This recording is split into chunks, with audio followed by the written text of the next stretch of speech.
Si dice che non si conosca mai veramente qualcuno finch non lo si vide nel suo momento peggior.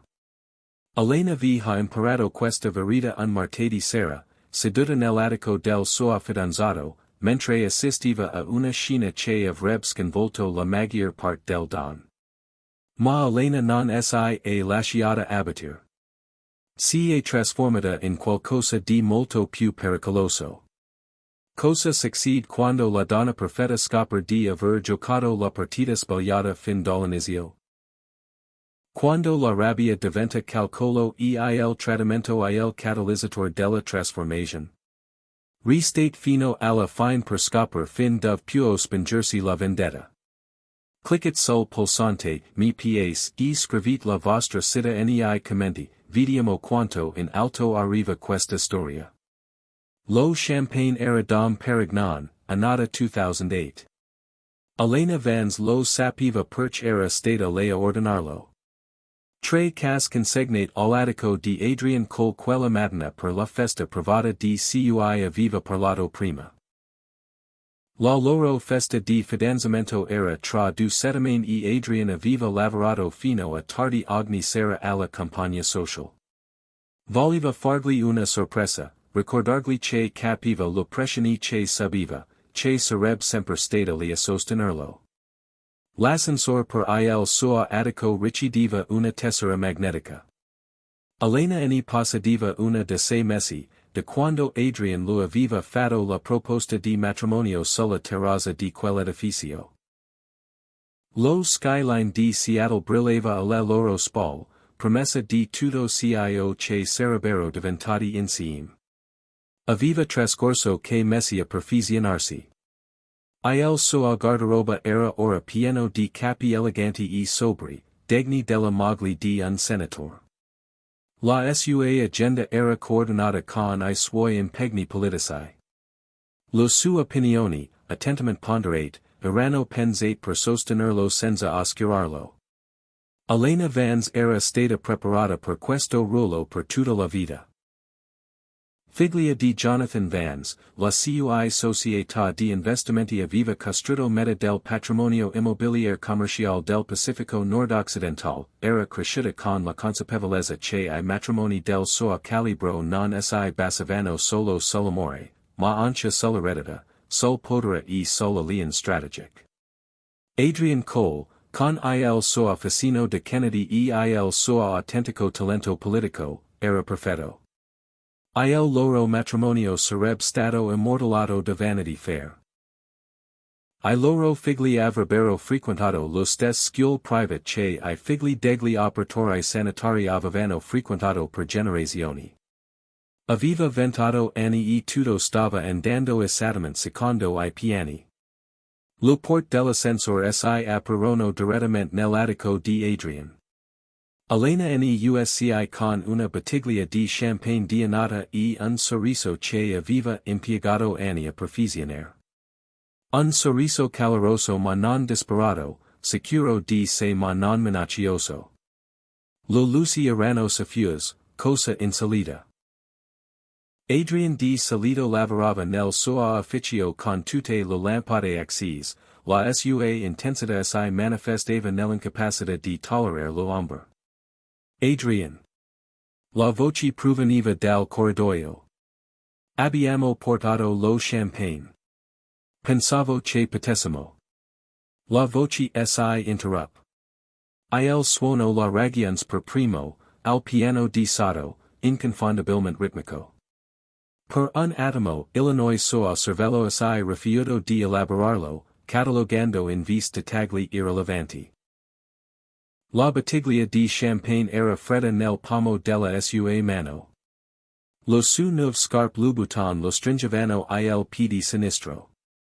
Il quadro estrato nel corridoio era leggermente storto. Poi il suo corpo si mosse prima che la sua mente potesse elaborarlo, portandola attraverso il soggiorno fino alla sua camera da letto. La porta era socchiusa. I suoni si facevano più chiari, ora accompagnati da voci che riconosceva.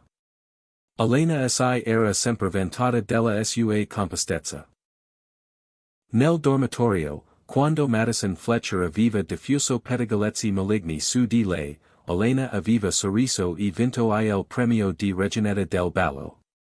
Al college, dopo che lo studio legale di sua padre aveva superato una causa che lo aveva quasi distrutto, Elena aveva mantenuto voti perfetti e si era laureata con lode. Quando il responsable della campagna elettorale di Adrian lo aveva suggerito di mostrarsi meno intelligente e più appariscente durante l'intervista, Elena aveva riso con grazia e si era comprata nuovi abiti. Spalancò la porta. La scena avrebbe dovuto distruggerla. Il suo fidanzato, l'uomo per il quale aveva immaginato dei figli, per la sua carriera politica aveva riorganizzato la sua vita, era a letto con Vessa Hartley, non una donna qualsiasi. Vanessa, che era stata la sua compagna di stanza a Yale. Vanessa, che era stata la sua damigella d'onore. Vanessa, alla quale aveva confidato ogni cosa sacra, ogni insicurezza, ogni sogno. Adrian la vide per primo. Sul suo volto passarono shock, senso di colpa, e poi quello che lei avrebbe ricordato in seguito come calcolo, non la devastazione di averla ferita. Non andò nemmeno in panico perché era stato colto in flagranti mentre calcolava. Stava già pianificando la sua risposta, cercando di minimizzare I danni alla sua compagna. Elena afferrò un lenzuolo per coprirsi. Questo non lascia che ti spieghi. Vesa ebbe la decenza di sembrare inorridita. Lo lacrim lo rigavano gia il viso. Mi dispiace tanto. Oh, Dio, Elena, mi dispiace tanto. È successo e basta. Non abbiamo detto per quanto tempo. La voce di Elena era incredibilmente calma. La bottiglia di champagne era ancora nella sua mano, ancora fredda, la condensa gocciolava sul suo costoso pavimento in legno. Elena, dovremmo parlare razionalmente. Adrian ora era in piedi, tirandosi sui pantaloni, con la sua voce di responsable della campagna, quella che usava per placare la rabbia dei donatori. So che sembra brutto, ma è potessimo, per quanto tempo ha avuto l'audacia di sembrare infastidito dalla sua insistenza. Sei mesi. Ma, Elena, devi capire sei mesi. Fis rapidamente I calcolai. Cio significava che era iniziato subito dopo il loro fidanzamento. Mentre pianificava il loro matrimonio, seguiva model sinasai e incontrava il sua strategia elettorale per discutere di come presentare la loro relazione agli elettori, si era trasformata esattamente in cio di cui lui aveva bisogno. Non significa niente, continuò Adrian. Il suo tono cambiò, diventando conciliante. Io e Vanessa siamo solo legati fisicamente. Sei tu quella che sposerò. Sei tu quella che sei adatta al mio futuro. Il mio team concorda sul fatto che la nostra è una partnership. Elena repeat la parola come se avesse assaggiato qualcosa di estraneo. Sì, capisci come funziona, Elena? Lei sempre capito. Il matrimonio al nostro livello non si basa sulla passione. Si basa sulla costruzione di qualcosa insieme. Sei perfetta per la mia carriera. I tuoi legami familiari, la tua calma, la tua intelligenza, Vanessa è solo una distrazione. Non continuare dopo il matrimonio. La bottiglia di champagne era così fredda che quasi la bruscio. Elena la guardò, poi Adrian, poi Vanessa, che singhiazzava con la testa tra le mani. Sentiva qualcosa di stranamente salido nel petto. Non si stava spezzando. Cio implicerebbe che si fosse qualcosa di intanto da rompere. Invis, era come assistere al modo in cui il ghiaccio si formava su una finestra, trasformando la vista in qualcosa di cristallino e nitido. Essai, dis Adriana Vanessa. La sua voce era taglienti. Penso sempre a limitare I danni. Ne parleremo più tardi. Io ed Elena dobbiamo parlare in privato. Vanessa si affrettava a prendere I suoi vestiti, ancora in lacrime, ancora a scusarsi con una serie di parole senza senso. Elena la stava osservando. Questa donna che aveva chiamato la sua miglior amica per 7 anni. La guardai mentre indossava il vestito scalato che Elena l'aveva aiutata a scegliere. La guardai mentre evitava il contatto visivo mentre corriva verso l'ascensore. Quando furono soli, l'atteggiamento di Adrian cambiò di nuovo. Ora era solo preoccupazione, un tentativo di avvicinarsi a lei. Siediamo sai. Possiamo superare tutto questo. So che è scioccante, ma si stai ragionando, non toccarmi. Si ritras, sorpreso dal gallo nella sua voce. Elena, sii ragionevole. Abbiamo la festa di fidanzamento tra 2 settimane. La campagna elettorale è a un punto critico. Se questa cosa viene fuori, se questa cosa viene fuori, repeat lentamente, la tua carriera è finita. Esatto. Ecco perché dobbiamo gestirla con cautela. Ho commesso un errore. Lo ammetto, ma possiamo superarlo. Siamo adulti. Sappiamo che il matrimonio è più di una semplice lealtà. Si basa sul mutuo vantaggio.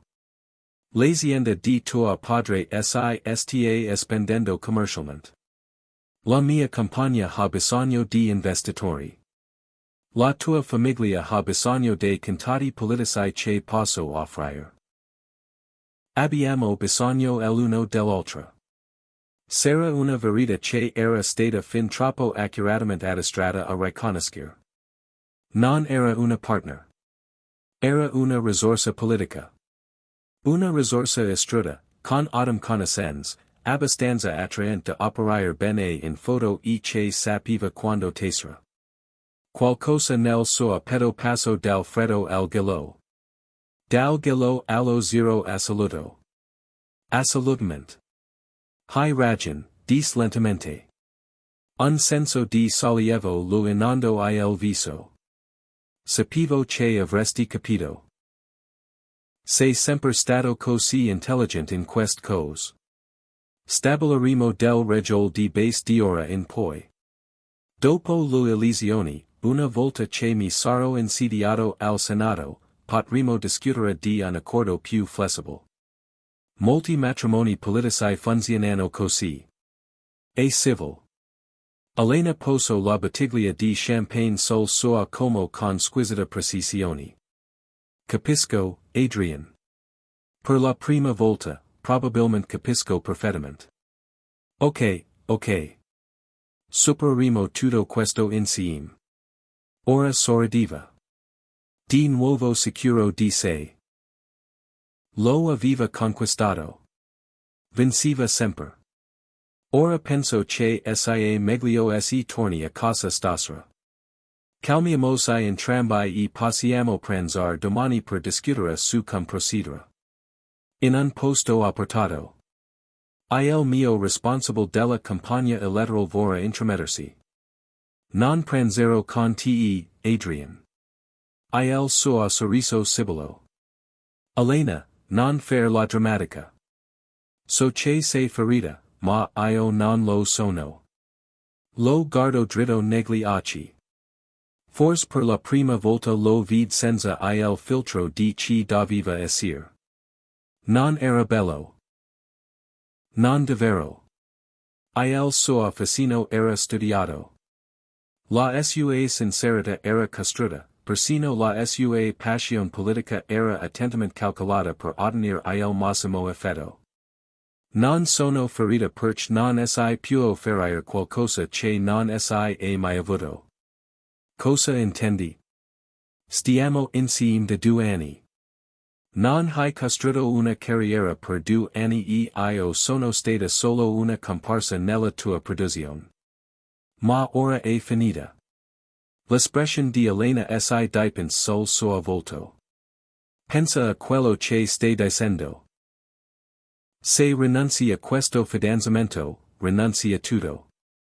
Credi che qualcuno del nostro calibro ti vorrà dopo essere stata rifiutata pubblicamente? Sai cosa diranno I tabloid? Cosa rivelerà il mio team alla stampa sul motivo della rottura? Un sorriso si dipende sul suo volto.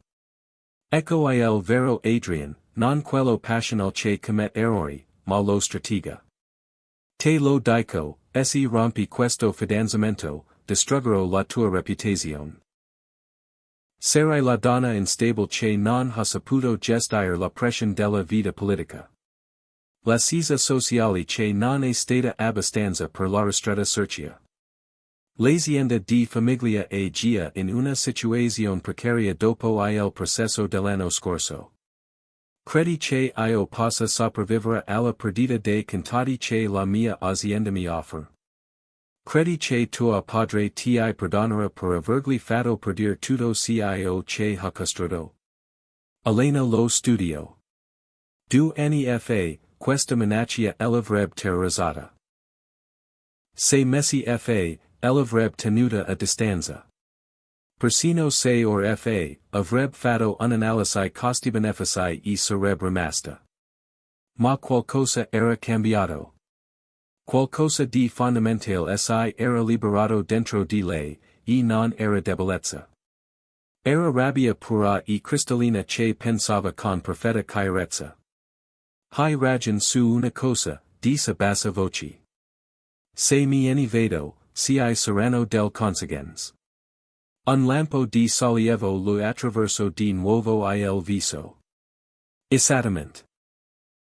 Quindi cerchiamo di essere intelligenti sul perch non mi vedo.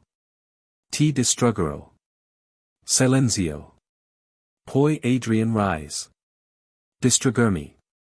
Elena. Mia cara, non hai lo risorse no lo conoscenze per ravenere la mia compagna. Sei una principessa dell'alta società che non ha mai dovuto lottare per niente in vita sua. Quello che farai è dire a qualche tabloid che ho avuto una relazione. Lo negherò. Vanessa Vanega, e sembrerai una donna abbandonata che si inventa storie. La mia squadra ha già preparato del risposte per potenziali scandali di questo tipo. Ne sono certa. Elena prise la borsa. Buonanotte, Adrian. Aspetta, dove vai? Non sono affari tuoi. Poteva percepire la sua confusion mentre si dirigiva verso l'ascensore. Si aspettava lacrime o sottomission o almeno una vera lotta. Calcolo. La calma distruzione del suo minax lo aveva destabilizzato. Elena lo seguì, ancora a torso nudo, la sua armatura politica che si incrinava. Non puoi andartene così. Dobbiamo affrontare la questione stasera. La mia compagna. Lo porte dell'ascensore si aprirono. Entro e si volto verso di lui. Per un attimo gli lascio vedere. La rabbia assoluta e incontenibile che aveva rimpiazzato tutto cio che era stata un tempo. La tua compagna, disse a bassa voce. Imparare cosa significa farsi nemico qualcuno che non ha più niente da perdere. Lo porte si chiusero sul suo volto sconvolto.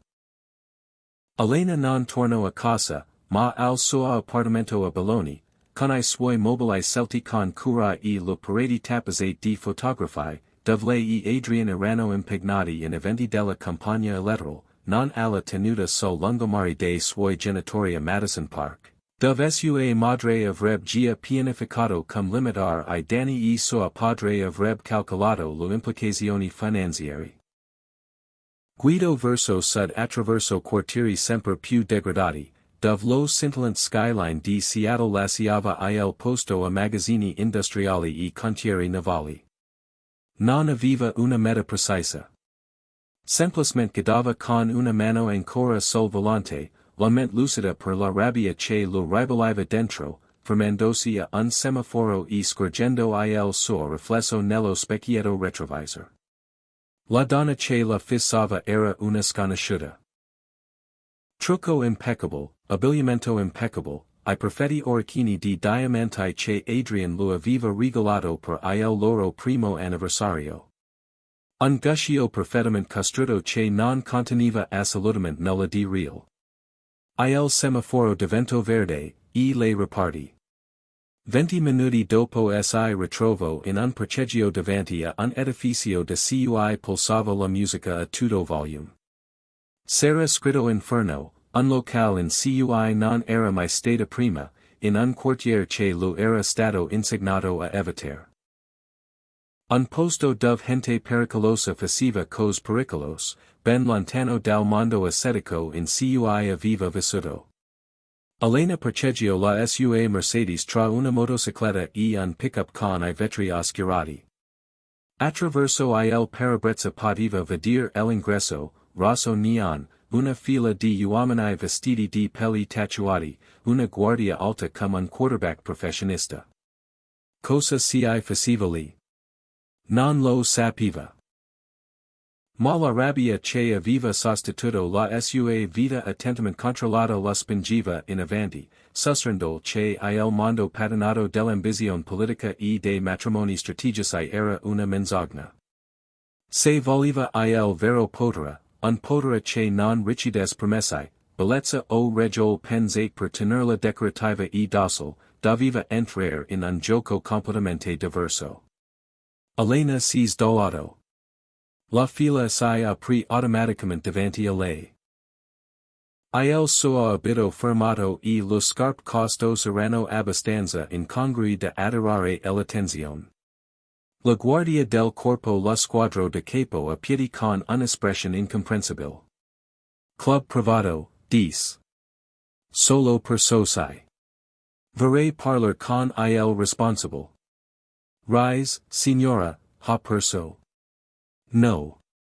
Incontro il suo sguardo senza batter ciglio. Sono esattamente dove devo essere. Qualcosa nella sua voce doveva essere sembrato strano, perché il suo divertimento svani.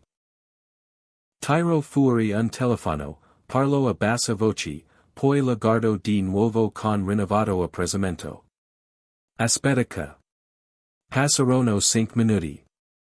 Il basso dentro lo faceva vibrare I denti. Lo persone in fila la fissavano, alcun curios, altra ostili, tutte consapevoli che non si entrava niente. Elena non si mos. Lui non si mos, rimase immobile con la stessa postura perfetta che aveva imparato alla festa. Con la rabbia che lo scorreva nelle vene, ma con calma e pazienza, chiamo il telefono della guardia di sicurezza, ascolto con un leggero inarcamento del sopracciglia, poi si fece da parte. Secondo piano, ufficio in fondo al corridoio. Non toccare nulla, non parlar con nessuno. Elena entrò.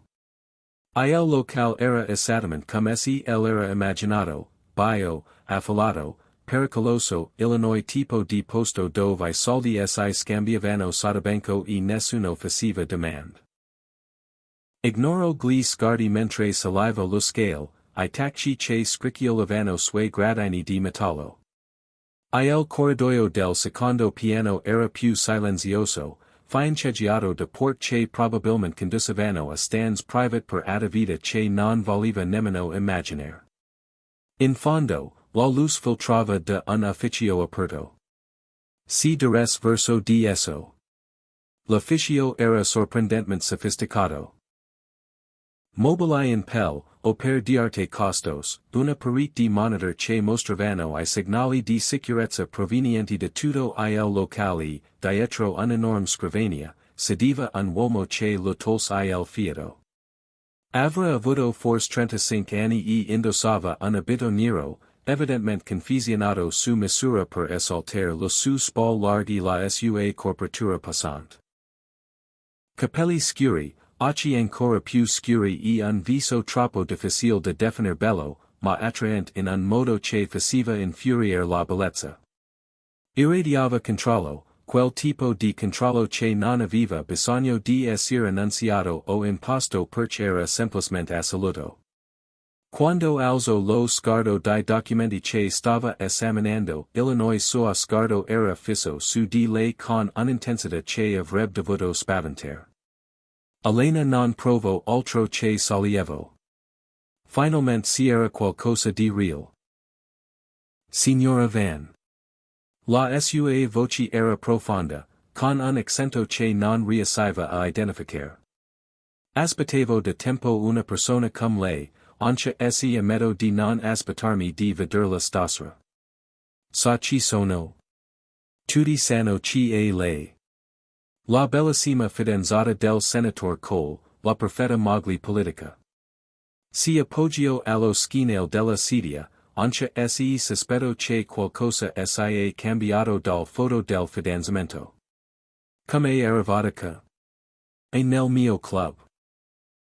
Indossa un vestito che costa più della maggior parte dell'auto e mi guarda come se volesse dar fuoco al mondo. Non si vuole un genio per capire che o stai scappando da qualcosa o stai progettando di distruggerla. Sorrise, e quel sorriso era così tagliente da poter ferire.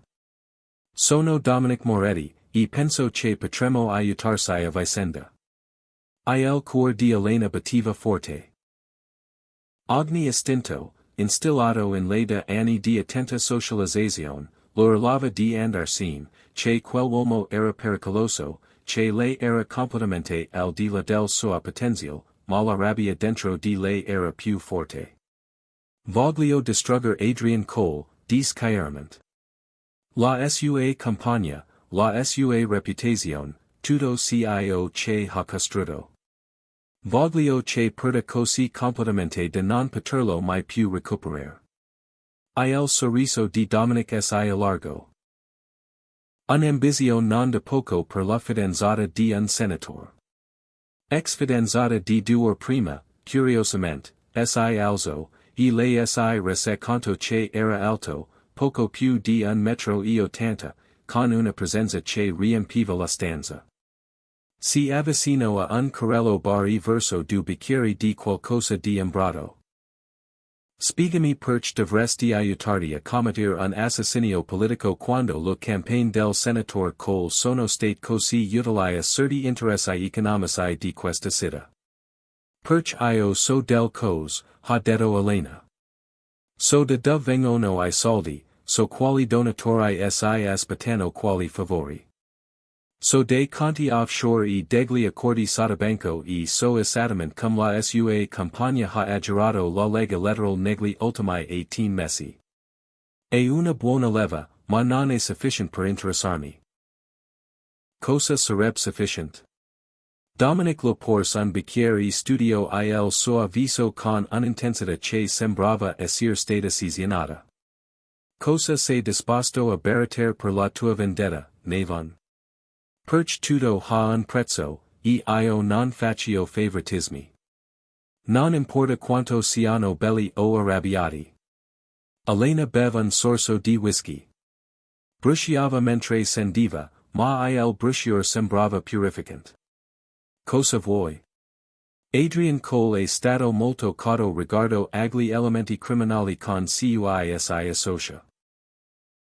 Ha preso soldi dai russi, dagli italiani, persino da alcuni cartelli messicani, ma ha mantenuto le distanze dalla mia organizzazione, nonostante I molteplici tentativi di contattarla.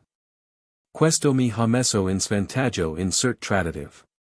Vuoi aver accesso a lui?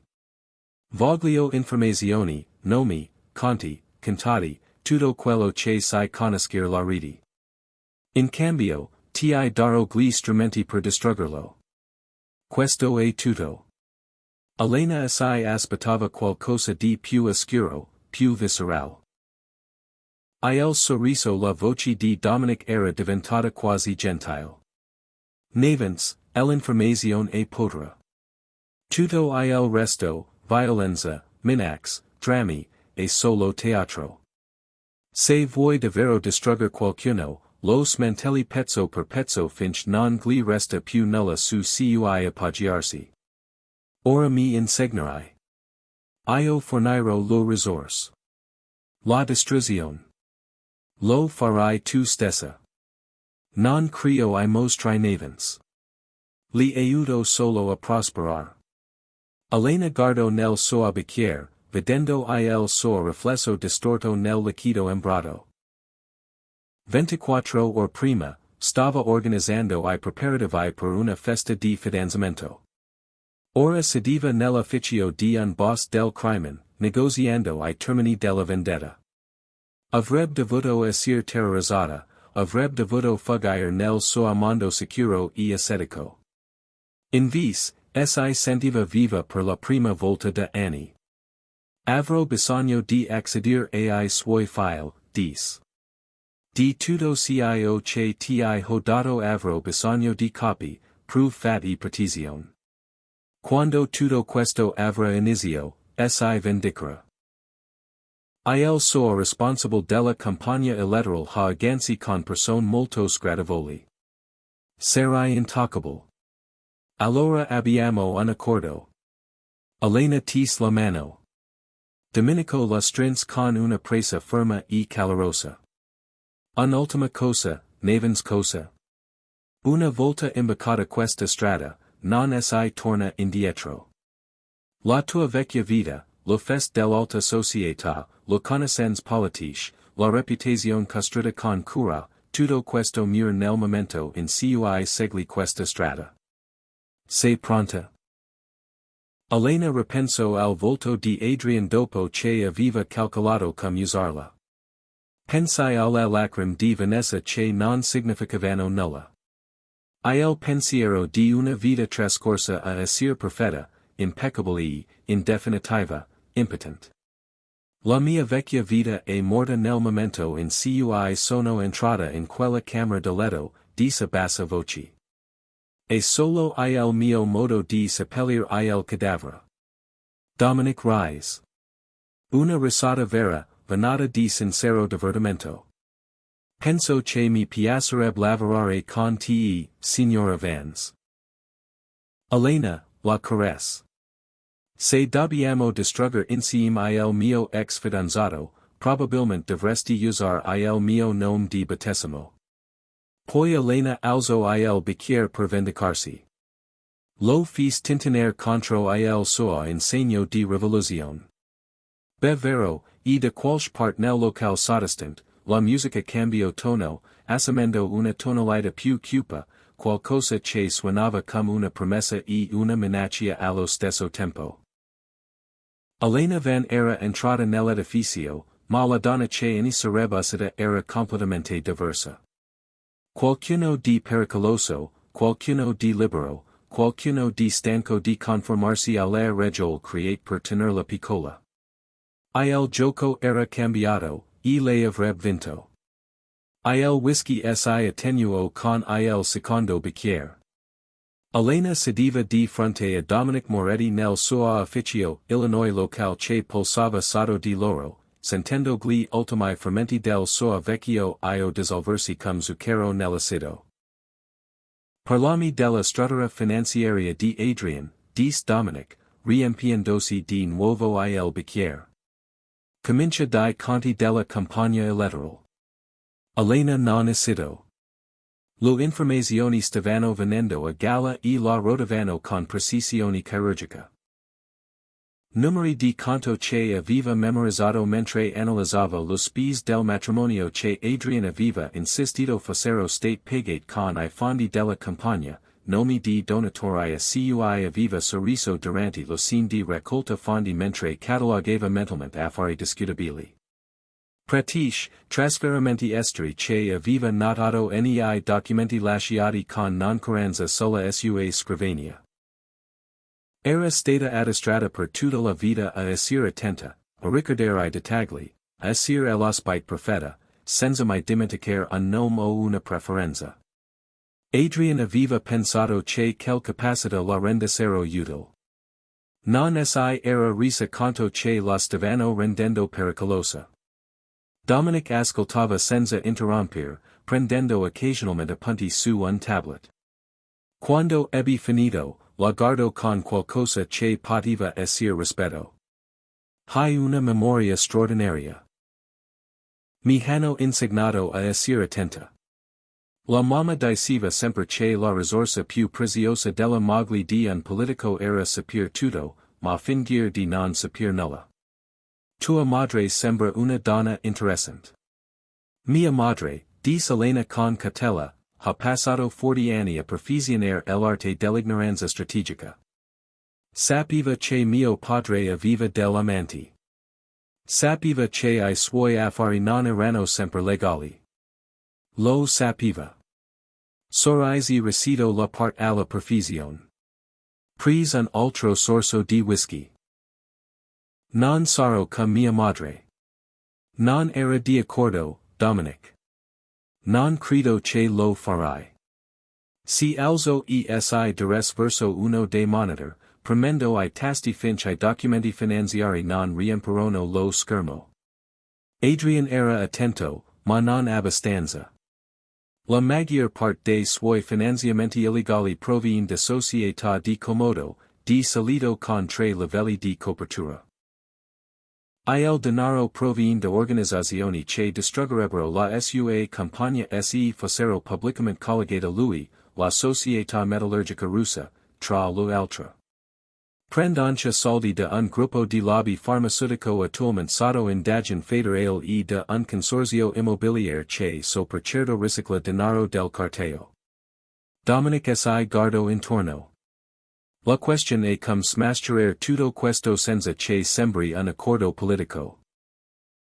Se sembra di part, Illinois sua team lo comuffre de ricerca sull'opposition e la sua base si stringere attorno a lui.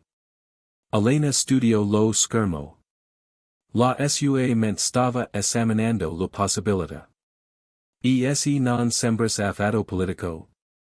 Se sembras corruzione interna, qualcuno nella sua stessa campagna si stava rivoltando contro di lui. Pensi a Vanessa. È debole, emotiva. Probabilmente sta annegando nel senso di colpa per la relazione in questo momento. La voce di Elena era clinica, distaccata. Se qualcuno si fosse avvicinato a lei con prove che Adrian stava illegalmente usando I fondi della campagna elettorale, l'avrebbe convinta che potesse essere coinvolta. Avrebbe collaborato per salvarsi. Dominic sorrise. È freddo. È freddo. È strategico. Come la convinceresti? È la tua miglior amica. Sarà sospetosa se la cantati improvvisamente dopo stasera. Elena si penso. Non io. Qualcun altro. Qualcuno che sembri credibile, magari un giornalista, o un membro dello staff della campagna preoccupato che ha sviluppato una coscienza. Posso organizzare questo? Dominic tornò nel suo ufficio, ma la sola esposition non lo distruggerà. I politici sopravvivono agli scandali di continuo. Lo negherà, farà marcia indietro, darà la colpa ai suoi subordinati. La sua famiglia ha abbastanza soldi per gestire una violazione del finanziamento della campagna. Poi abbiamo bisogno di qualcosa di più personale, qualcosa che lo ferisca al di là della politica. A cosa stavi pensando? Elena pensò al volto di Adrian mentre calcolava come usarla, alla credeltà non curante del suo minax, alla certezza che sarebbe rimasta perché non aveva altra scelta. Tutta l'immagine di Adrian e costruita suoi valori familiari. Il figlio devoto, Illinois partner fedele, l'uomo che rappresenta la moralità tradizionale. Questo è il suo fascino per gli elettori conservatori. Se smascheriamo la relazione, rendiamo impossibile negarla, e lo facciamo in un modo che lo fa sembrare non solo infedele, ma anche calcolatore nei suoi confronti. Basaglio lo sta abbandonando. Dominic concluse. I conservatori religiosi non perdonano questo tipo di ipocrisia, soprattutto quando si sono prove che avesse pianificato di continuare la relazione dopo il matrimonio, che consideri l'infedeltà un privilegio degli uomini potenti. La voce di Elena si induri. Mi ha detto stasera che molti matrimoni politici funzionano con accordi flessibili, che è una persona civile. Ha registrato questa conversazione? No, ma el ho fatto. Lo sopraciglia di Dominic S. Alzerono. Hai registrato una Elena e le tiro fuori il telefono dalla borsa. Memo vocale. L'ho avviato quando sono entrata in camera da letto. E tutto che. La relazione, lo su minax, l'ammissione che il nostro matrimonio era solo una strategia politica. Sei più preparata di quanto pensassi. Non ero preparata. Ero solo abbastanza arrabbiata da pensare lucidamente. Mais il telefono sulla sua scrivania. Puoi assolutamente usarlo questo, ma prima dobbiamo stabilire la tua posizione. Se pubblici questo ora, sembrerai una donna tradita che fa dell'accuse. La gente proverà compassion, ma non ti prenderà sul serios. Si serve qualcos'altro. Qualcuno con credibilità, con potere proprio. Come posso ottenere quel potere? Dominic si appoggio allo schienale della sedia, studiandola. Di cosa si occupa esattamente l'azienda di famiglia? Sviluppo immobiliare commerciale. Mio padre costruisce complessi di uffici, complessi a uso misto. Ha provato a espandersi nel settore alberghiero, hotel, resort, ma non hanno il capitale nei contati. E Adrian ha promesso di aiutarlo in questa espansione, contati politici, promessi di costruzione favorevoli, incentivi fiscali. Sì, Elena aveva capito da voleva arrivare. Se rompo il fidanzamento, mio padre perde che contati. Non mi lo perdonera mai a meno che tu non li sostituisca con qualcosa di meglio. Dominic aprì un altro schermo con annunzi immobiliari, proposte di sviluppo, proiezioni finanziari. Ho investimenti significativi nel settore alberghiero, hotel a Seattle, Portland, San Francisco. Sono sempre alla ricerca di sviluppatori esperti con cui collaborare per l'espansione. Progetti. Lavoreresti con mio padre. Se lo convincessi che vale più del promesso di Adrian, sì. I progetti sono legittimi. Beh, per lo più legittimi. I flussi di entrate sono più lati. Tuo padre guadagnerebbe considerevolmente più soldi di quelli che Adrian sta offrendo, e non dovrebbe compromettere lo su pratiche commerciali per ottenerli.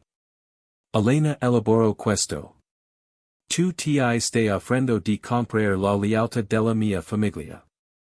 Io mi sto offrendo di dar loro un'opzione migliore. Quello che ne faranno dipende da loro.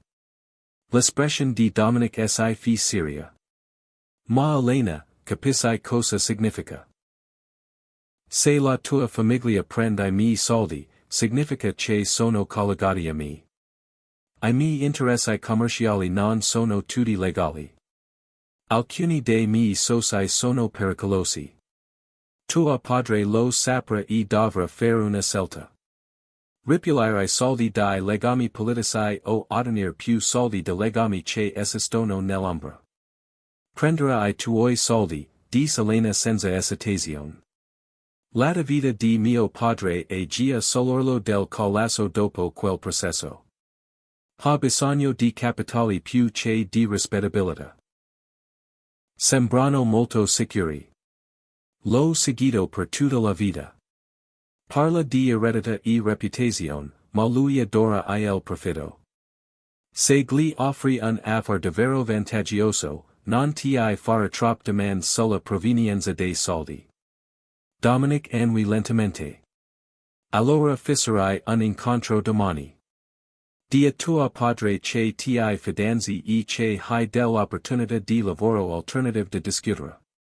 Farò preparare ai miei consulenti finanziari una proposta troppo allattante per essere rifiutata. E mia madre, ma lei. Elena penso alla calma attentamente salata di sua madre, alla sua ignoranza strategica, alla sua vita trascorsa a sostenere un uomo che la trattava come una complice. Sarà furiosa. La festa di fidanzamento è tra 2 settimane. Haggia spedito gli inviti a 300 persone. Questo la distruggerà. Puoi gestirlo. Non ho scelta. Elena fini il suo whisky.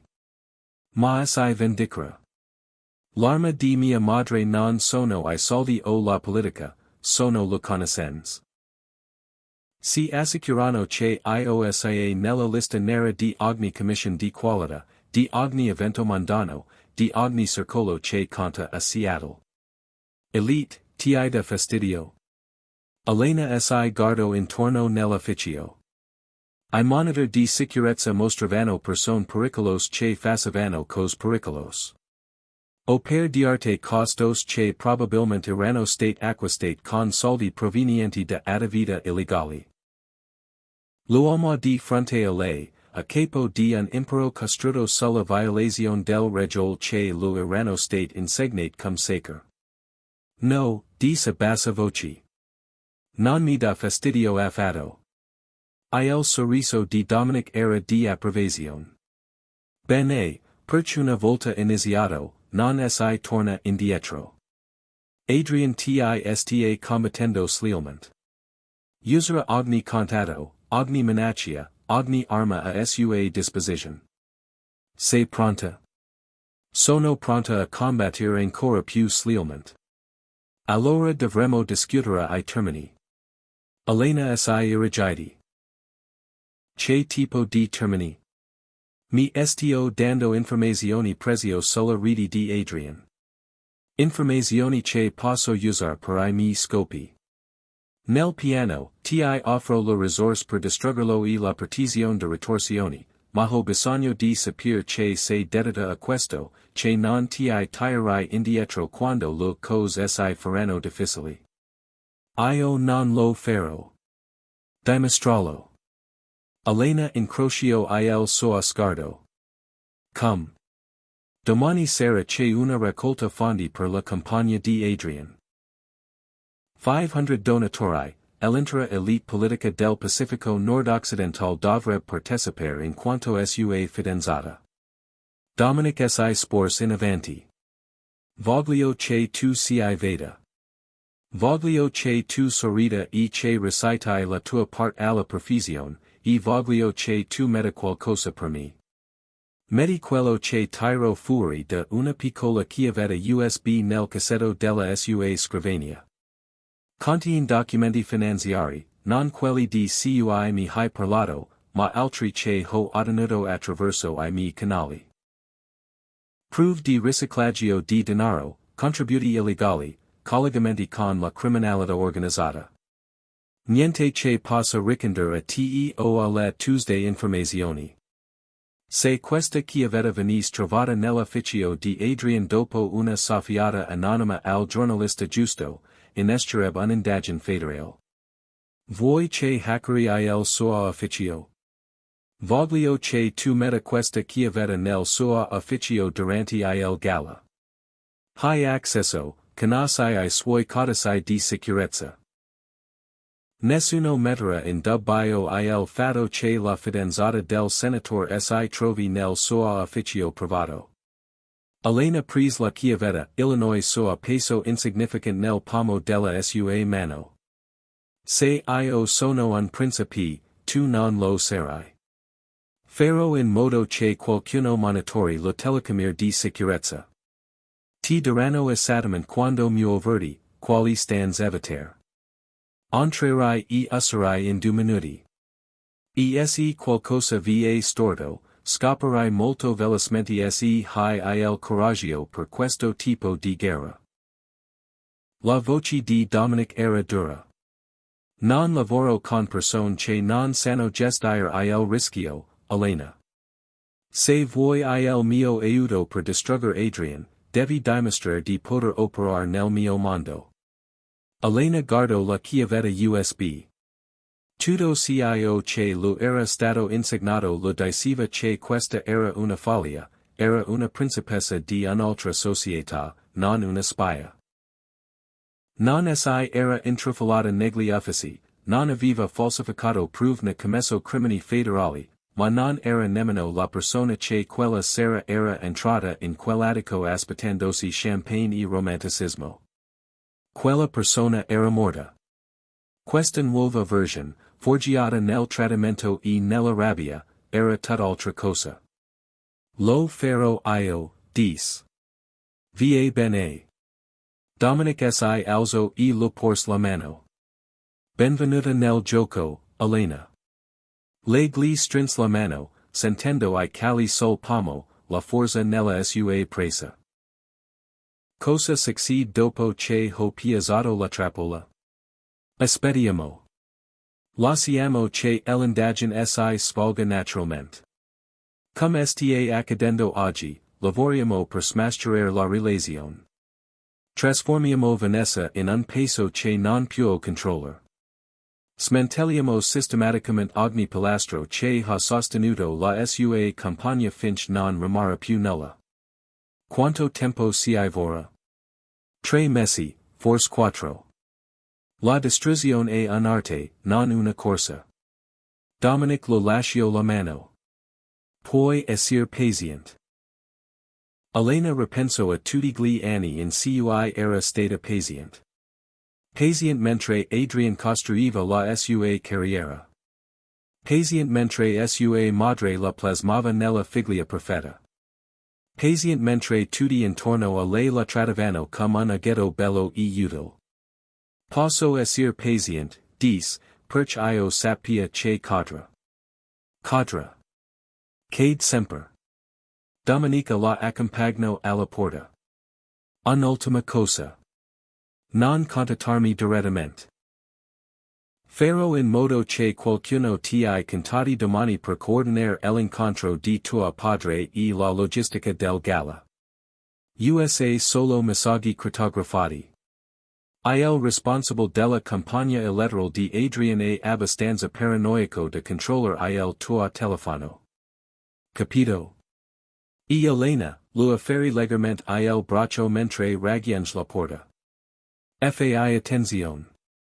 Quello che stiamo facendo non è solo distruggere una campagna politica.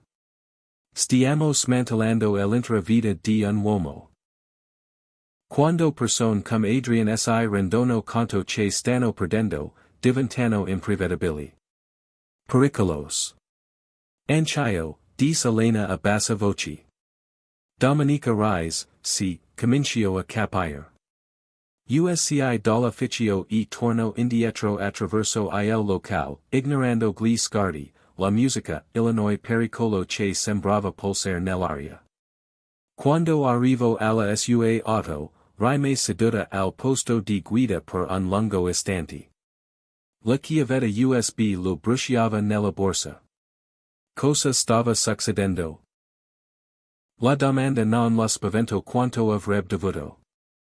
Avvio la macchina e guido verso casa attraverso strada che ora lo sembravano diverse, come si vedesse la città chiaramente per la prima volta.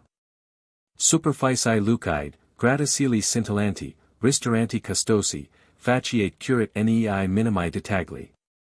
Erano solo questo, facciate. Sotto di essi scorrevano correnti di potere, denaro e violenza che la sua vecchia vita lo aveva insegnato a ignorare, ma ora non ignorava più nulla. Quando Elena arrivò al suo appartamento, trovò Vanessa in piedi fuori, con gli occhi rossi per il pianto. Elena, ti prego, ho bisogno di parlarti. Ogni istinto lo urlava di sbattergli la porta in faccia, ma le parole di Dominic lo risuonavano nella mente. Strategico, paziente, giocare sul lungo termine. Entra, disse Elena lentamente. Vanessa la seguì dentro, torcendosi anche le lumani. So che mi odi. Mi odio. Cosa ho fatto? Cosa abbiamo fatto? Non ci sono scuse. Ti ho tradita nel peggior dei modi. Elena verso dell'acqua senza der niente a Vanessa. Da quanto tempo violetto con la mia fidanzata, Vanessa? La verità su oggi, su lunedì, è iniziata alla tua festa di fidanzamento. In realtà, voi due eravate entrambi disagio ed a successo e basta. Ho cercato di fermarmi. Giuro che ci ho provato. Ma Adrian è così manipolator, così controllante. Può far sentire le persone come se non avessero scelta. Vanessa sembrò sorpresa. Sì, esattamente. Ha detto che non lo amavi davvero, che il tuo fidanzamento era solo politica, che capivi che era un affare gli hai creduto. Volevo credergli perché se non l'avessi fatto, sarei stata solo una persona orrible che aveva ferito la sua miglior amica senza motivo. Nuove lacrime rigavano il viso di Vanessa. Mi dispiace tanto, Elena. So che non significa niente, ma mi dispiace davvero tanto. Elena e la sua ex miglior amica rimasero a bocca aperta. Vanessa era sempre stata magra, bella, affascinante, ma fondamentalmente incapace di difendersi. Il tipo di persona che si lasciava trasportare dalla vita, lasciando che fossero le personalità più forti a prendere le decisioni al posto sua, Illinois che la rendeva perfetta per cio di cui Elena aveva bisogno. Sai, Adrian, che sei che, cheese Elena. Non mi ha detto di starti lontana. Ha detto che avrebbe complicato le cose. Certo che lo sapeva. Elena si sedette di fronte a Vanessa. Cosa vuoi, Vanessa? Il perdono. La soluzione. Voglio rimediare in qualche modo. So di non poterlo fare, ma voglio provarsi. Lo ami? Il viso di Vanessa si corrugo. Non lo so. Forse. Quando siamo insieme mi fa sentire importanti, come se cantassi qualcosa. Ma poi parla della sua compagna elettorale e del suo futuro, e mi rendo conto di essere solo temporanea.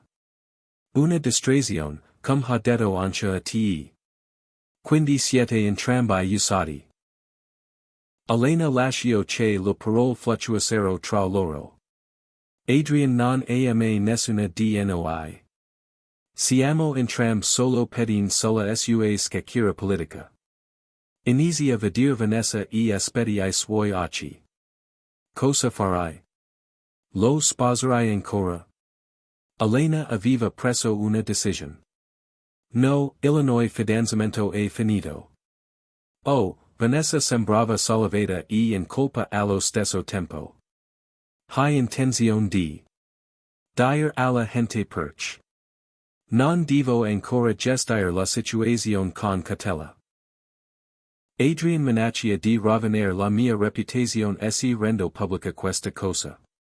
Questo è quello che ti ha detto. È orrible. Questa è politica. Elena si sporse in avanti. Vanessa, ho bisogno che tu faccia qualcosa per me. Qualsiasi cosa, dico sul serios. Qualunque cosa ti serva, ho bisogno che tu continui a vedere Adrian. Comportati come se nulla fosse cambiato tra voi due. Non dirgli di questa conversazione. Vanessa sembrava confusa. Perch metterò fine a questo fidanzamento in un modo che protegga entrambi. Ma ho bisogno di tempo per sistemare le cose e ho bisogno che Adrian creda che veda tutto bene. Se sospetta. Hai parlato con me, lui ti taglierà fuori e saremo entrambi vulnerabili. Non vedo come continuare questa relazione ti possa aiutare. Credimi, dice Elena, infundendo nella sua voce una certa vulnerabilità per renderla credible. Ho un piano, ma ho bisogno che tu mi coinvolga un po' di più. Lo farai. Vesa acido, poi anwi. Va bene, se pensi che ti aiuterà, lo farà. E tu. Elena lo tocco leggermente la mano. Non ti perdono. Non ancora. Forse mai, ma capisco che Adrian si ha manipolato entrambi. Quando tutto questo sarà finito, scopriremo che aspetto aver la nostra amicizia, se mi potrà assistere. Grazie. Vanessa l'abbraccio ed Elena si lascio fare, provando solo un freddo senso di calcolo. Farò tutto cio di cui hai bisogno, te lo prometto. Dopo che Vanessa si fu cenata, Elena rimase seduta nel suo appartamento, sentendo tutto il peso di cio che stava accadendo. Aveva appena manipolato la sua miglior amica, la sua ex miglior amica, con disinvoltura. Aveva mentito, facendola sembrar vera. Aveva trasformato la sua vulnerabilità in un'arma. Il telefono vibrò. Numero sconosciuto. Domani, 8:30, Waterfront Park, ingresso nord. Vieni da sola. Il contatto di Dominic era già veloce. Elena cancello il messaggio e andò in camera sua. L'abito che indossava, quello che aveva programmato di mettere alla festa di fidanzamento, era appeso nell'armadio. Seta bianca, elegante, sobrio. La perfetta moglie del senatore lo prese lo gettò nella spazzatura. Poi aprì il portale e iniziò a fare research sui sistemi di sicurezza del quartier generale della campagna elettorale di Adrian. Gli orari del Gardi, Illinois posizionamento del telecamere, aveva circa 8 ore per diventare un'esperta nell'introdursi nell'edificio dove aveva trascorso mesi a partecipare a riunioni strategiche. L'ironia non lo sfugì. Alla 2 o'clock del mattino sua padre la chiamò, Elena, che diavolo sta succedendo? Adrian Michigan ha appena contattato. Dice che voi due avete litigato, che siete voi quelli emotivi. Vuol che tu smetta di bere. Rompo il fidanzamento, papa. Pausa, pausa. Un silenzio, poi al diavolo. Hai idea di quanto ho investito in questa conoscenza. Gli accordi che ho concluso basandomi sul suo futuro politico. So esattamente cosa ho investito e ho qualcosa di meglio da offrire. Meglio di un senatore. Elena, sei isterica. Sono strategica e lei mantiene la voce calma. Ci vediamo domani alle 14:30 nel tuo ufficio. Ho una proposta commerciale che farà sembrare lo promesso di Adrian una miseria. Che tipo di proposta? Una di quel che prevedono soldi veri in vista di favori politici che potrebbero non concretizzarsi mai. Una di quel che non mi costringono a sposare un uomo che mi tradisce da 6 mesi. Un'altra pausa. Mi tradisce con Vanessa nel suo letto. Li ho beccati stasera. La rabbia di suo padre si sposto da lei ad Adrian. Va bene. Jonathan vi poteva perdonare molte cose, ma l'umiliazione pubblica non era una di queste. Quel bastardo. Dopo tutto quello che ho fatto per la sua compagna, ed è per questo che dovresti ascoltare la mia proposta domani, qualcuno con investimenti significativi nel settore alberghiero vuol discutere di opportunità di collaborazione. Soldi veri, papa, niente promesse. C. Domani con il 30. Non dirlo ancora alla mamma. Riattacco prima che lui potesse ribatter. Alle 3 del mattino, Elena si trovava davanti allo specchio del bagno, quasi non riconoscendosi. Il trucco era sparito. I suoi capelli, accuratamente acconciati, erano scialti e I suoi occhi erano più duri di quanto non lo fossero stati quella mattina. 24 or prima, aveva pianificato un matrimonio. Ora stava pianificando una guerra. La donna nello specchio sorrideva, e quel sorriso era così tagliente da farlo ribogliare il sang. Oltre la sua finestra, Seattle brillava come sempre, bella, fresca e completamente indifferente ai piccoli drammi di gente come lei. Ma Elena non era più una bambina. Stava diventando qualcos'altro, qualcosa di pericoloso e libero e completamente restio a giocare secondo le regole che erano state create per tenerla indifesa. Domenico lo aveva chiesto se fosse in grado di gestire il rischio. Stava per dimostrare che poteva gestire orage. Il gioco era iniziato, ed Elena Van era stanca di essere una pedina sulla scacchiera di qualcun altro. Era giunto il momento di ribaltare completamente la situazione. Il sol del mattino traffiggeva le finestre dell'appartamento di Elena come una chiusa. Aveva dormito per 2 ore, forse 3, la mente che correva tra scenari e contingents finch la stanchezza dovuta a pranzo non l'aveva sopraffatta. Ora, seduta in cucina con un caffè che sapeva di sanire, sentiva il peso che aveva messo in moto. Il suo telefono mostrava 17 chiamate per sua madre. Elena lo ignorò tutte. Esattamente alle 1400 hours, arrivo al waterfront park. Lo skyline di Seattle si estendeva alle sue spalle, luminoso e indifferent. Un uomo sulla trentina si avvicino, vestito come un qualsiasi impiegato del settore tecnologico in città. Jeans, giacca casual, anonimo, Vans, venga con me. Si incamminarono lungo il molo, circondati da turisti e corridori.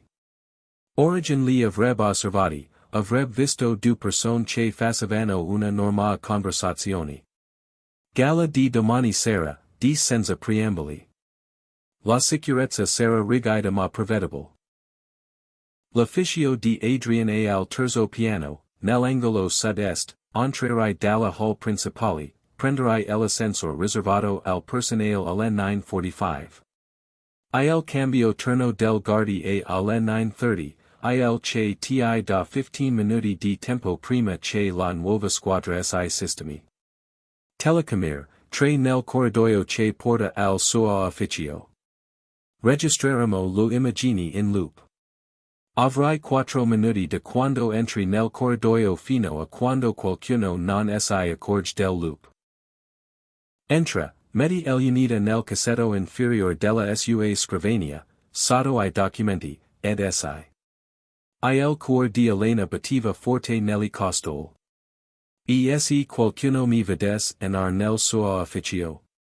Se la sua fidanzata. Hai un buon motivo per essere. Mettiti lo ciao. Controlla il trucco. Ho bisogno di un momento per me. Fallo con naturalezza. Lui lo porge un telefono criptato. Usalo per comunicare con noi. Il tuo telefono normale è compromesso.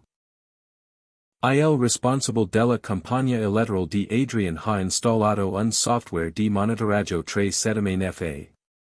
Cosa? Hanno letto I tuoi messaggi? Hanno tracciato la tua posizione registrato lo Tuesday chiamate? La solita paranoia politica. Lui la guardo. Non lo sapevi. Elena sentì un brivido correre lungo la schiena. No. Allora è un bene che tu non abbia detto niente. È compromettente. Tieni il tuo telefono normale per l'attività di tutti I giorni. USA questo per le cose serie. Guardo l'orologio. La riunione di tuo padre è alle 14:30. Sì. Dominic sarà lì a Tristan.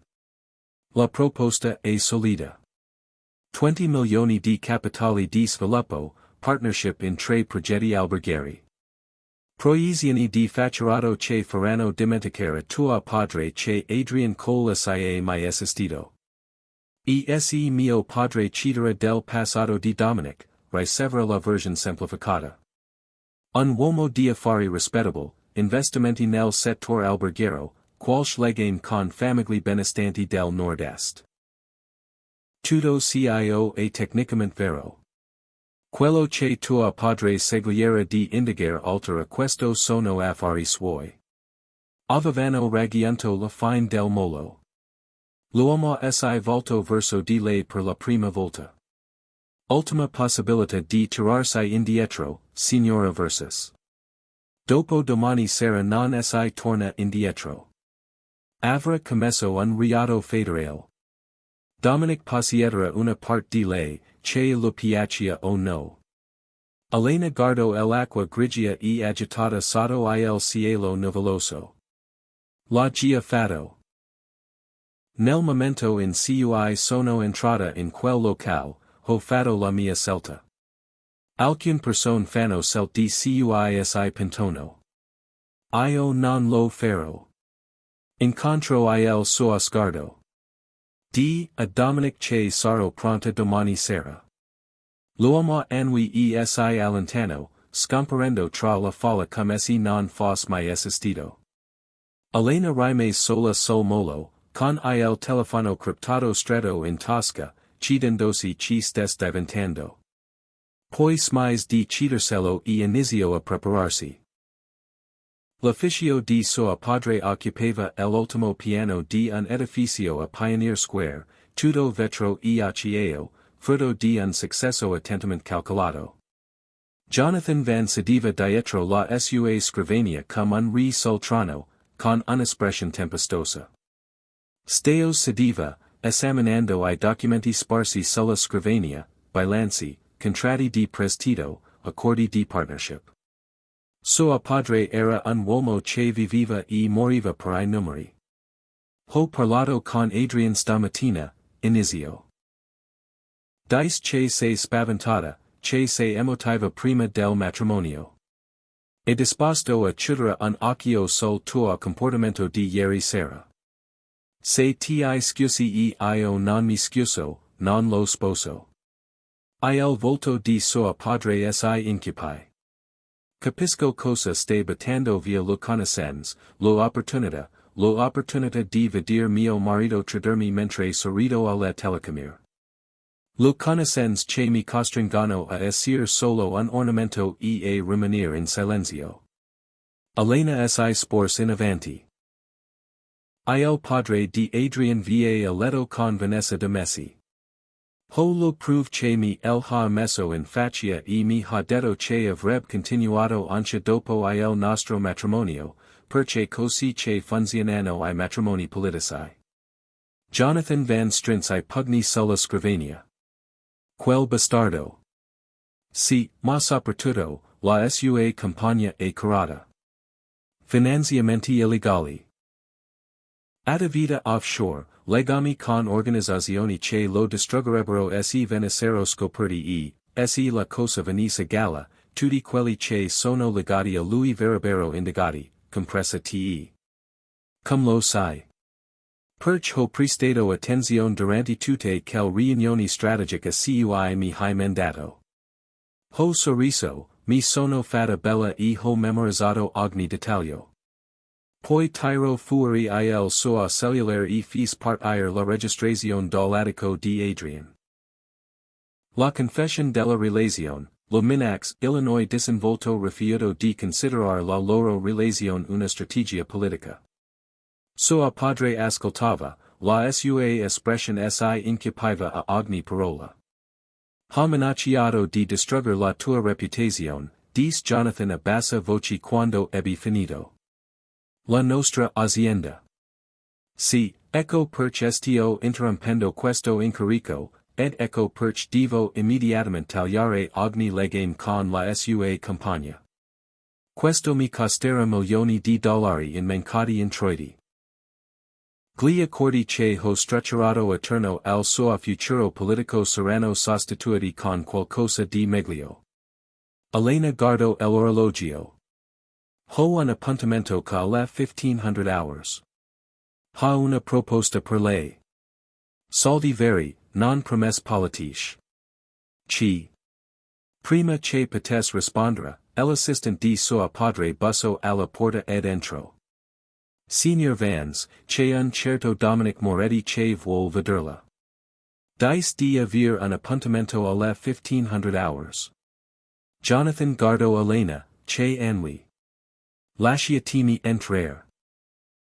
Dominic entrò nell'ufficio come se fosse il suo. La sua presenza dominò immediatamente lo spazio. Indossava un abito diverso da quello della sera prima, grigio anthracite, impeccabilmente sartorio, e si muoveva con la sicurezza di un uomo che sapeva esattamente quanto potere lei possedesse. Signor Vans, grazie per avermi ricevuto. Dominic strinse la mano a suo padre, poi baciò Elena con un leggero seno del capo. Signorina Vans, Signor Moretti. Elena mantenne un tono professionale, senza tradire nulla del loro precedente incontro. Mia figlia dice che ha una proposta, dice Jonathan, indicando lo sedi di fronte alla sua scrivania. Dominic si sedette e tirò fuori un tablet. Possiedo un numero considerevole di proprietà alberghiere nel Pacifico nord-occidental, hotel a Seattle, Portland, San Francisco, e di recente ho acquisito una catena di resort nella Columbia Britannica. Sto cercando di espandermi e la reputazione della vostra azienda per lo sviluppo commerciale di qualità ha attirato la mia attenzione. Gioco a proposito di proiezioni, valutazioni immobiliari, modelli finanziari. Elena vide l'espressione del padre cambiare da sospetto a interesse, fino a una malsalata avidità. E una cifra considerevole, dice Jonathan, ripercorrendo I numeri. 20 milioni di dollari di capitali per lo sviluppo di tre progetti con una ripartizione dei ricavi del 60-40 a nostro favor. Queste condizioni sono insolitamente generose. Credo nella collaborazione con I migliori. La vostra azienda ha l'esperienza di cui ho bisogno. Io ho il capitale di cui avete bisogno. E un vantaggio reciproco. Dominic si appoggiò allo schienale. So anche che state affrontando alcune difficoltà con I vostri attuali contatti politici. Jonathan lanciò un'occhiata a Elena, che mantenne un'espressione neutra. Mia figlia ha accennato al fatto che siete al corrente della nostra situazione con la campagna del senatore Cole. So che le promesse politiche spesso non si traducono in entrate effettive. Preferisco accordi concreti con risultati chiari. Dominic guardò Jonathan dritto negli occhi. Anch'io preferisco partner che non siano coinvolti in campagne destinate a implodere. Pensi che l'azienda di Adrian fallirà? Credo che Adrian Cole sia inimicato persone ben più pericolose dei suoi avversari politici. Lo su pratiche finanziari sono a dar poco discutabili. Quando quel castello di carte crollerà, tutti quelli che gli sono vicini saranno indagati. Dominic raccolse I numeri. Preferisco evitare questo tipo di scrutinio. Jonathan riflette. Cosa sai del finance di Cole? Abbastanza per tenerti a distanza da lui, cosa che ti consiglierei di fare anche tu. Dominic si alzò, lasciando il tablet sulla scrivania. Esamina la proposta. I miei avvocati possono preparare I contratti entro 48 ore, se sei interessato. Ma, signor Vans, sarò diretto. Questa offerta scade tra una settimana. Dopodiché, troverò altri partner. Non c'è molto tempo per la due diligence. Non mi serve molto tempo. O vuoi l'opportunità o non la vuoi. Dominic si diresse verso la porta, poi si fermò.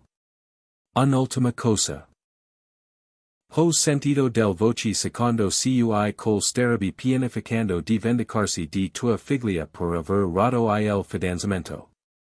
Se cio acades, se cercas di danneggiare la sua reputazione o quella della tua azienda, scoperai che alcune persone non reagiscono bene alle minax. Era un chiaro avvertimento, dato con una minaccia velata. Jonathan van era molt cos, ma non certo uno siaco. Aveva capito perfettamente cosa Dominic gli stava offrendo. Precision e profitto. Apprezzo lo informazioni precise di Jonathan e la proposta. Mi ne occupero stasera. Ottimo. Elena. Puoi portarmi fuori in ascensor. Dominic parlo lentamente. Tua padre etc. l'accordo. Gli uomini come lui salgono sempre il denaro al posto della moralità. Non è una cattiva persona. Non ho detto che lo sia, ma è pragmatico. Entro domani sera convinto che collaborare con me sia la scelta più intelligente dal punto di vista commerciale, a prescindere da qualsiasi dubbio morale. Lo port dell'ascensore si aprirono. E domani? Sono nervoso, lo ammetto con Elena, ma preparato. Va bene, Illinois nervosismo titn allerta. Lo pors un piccolo casco. Inda solo domani. Ti guideremo passo dopo passo. Se qualcosa non va per il verso giusto, improvvisa. Sei abbastanza intelligent. Dominic studio il suo avviso. Sei anche abbastanza forte. Non dubitarn. La lascio lì in piedi nel corridoio, con il cuor che lo batteva forte Illinois casco che lo briciava nel palmo della mano. Quella notte, la madre di Elena la mise finalmente all'estret. Catherine Vans apparve alla porta del suo appartamento al Namus Mose, con una conciatura impeccabile e un'ora di furia controllata. Spiegati. Elena fece entrare la madre, sapendo che questo confronto era inevitable. Catherine perlustrò l'appartamento come una tempesta Illinois suo sguardo che catalogava ogni cosa.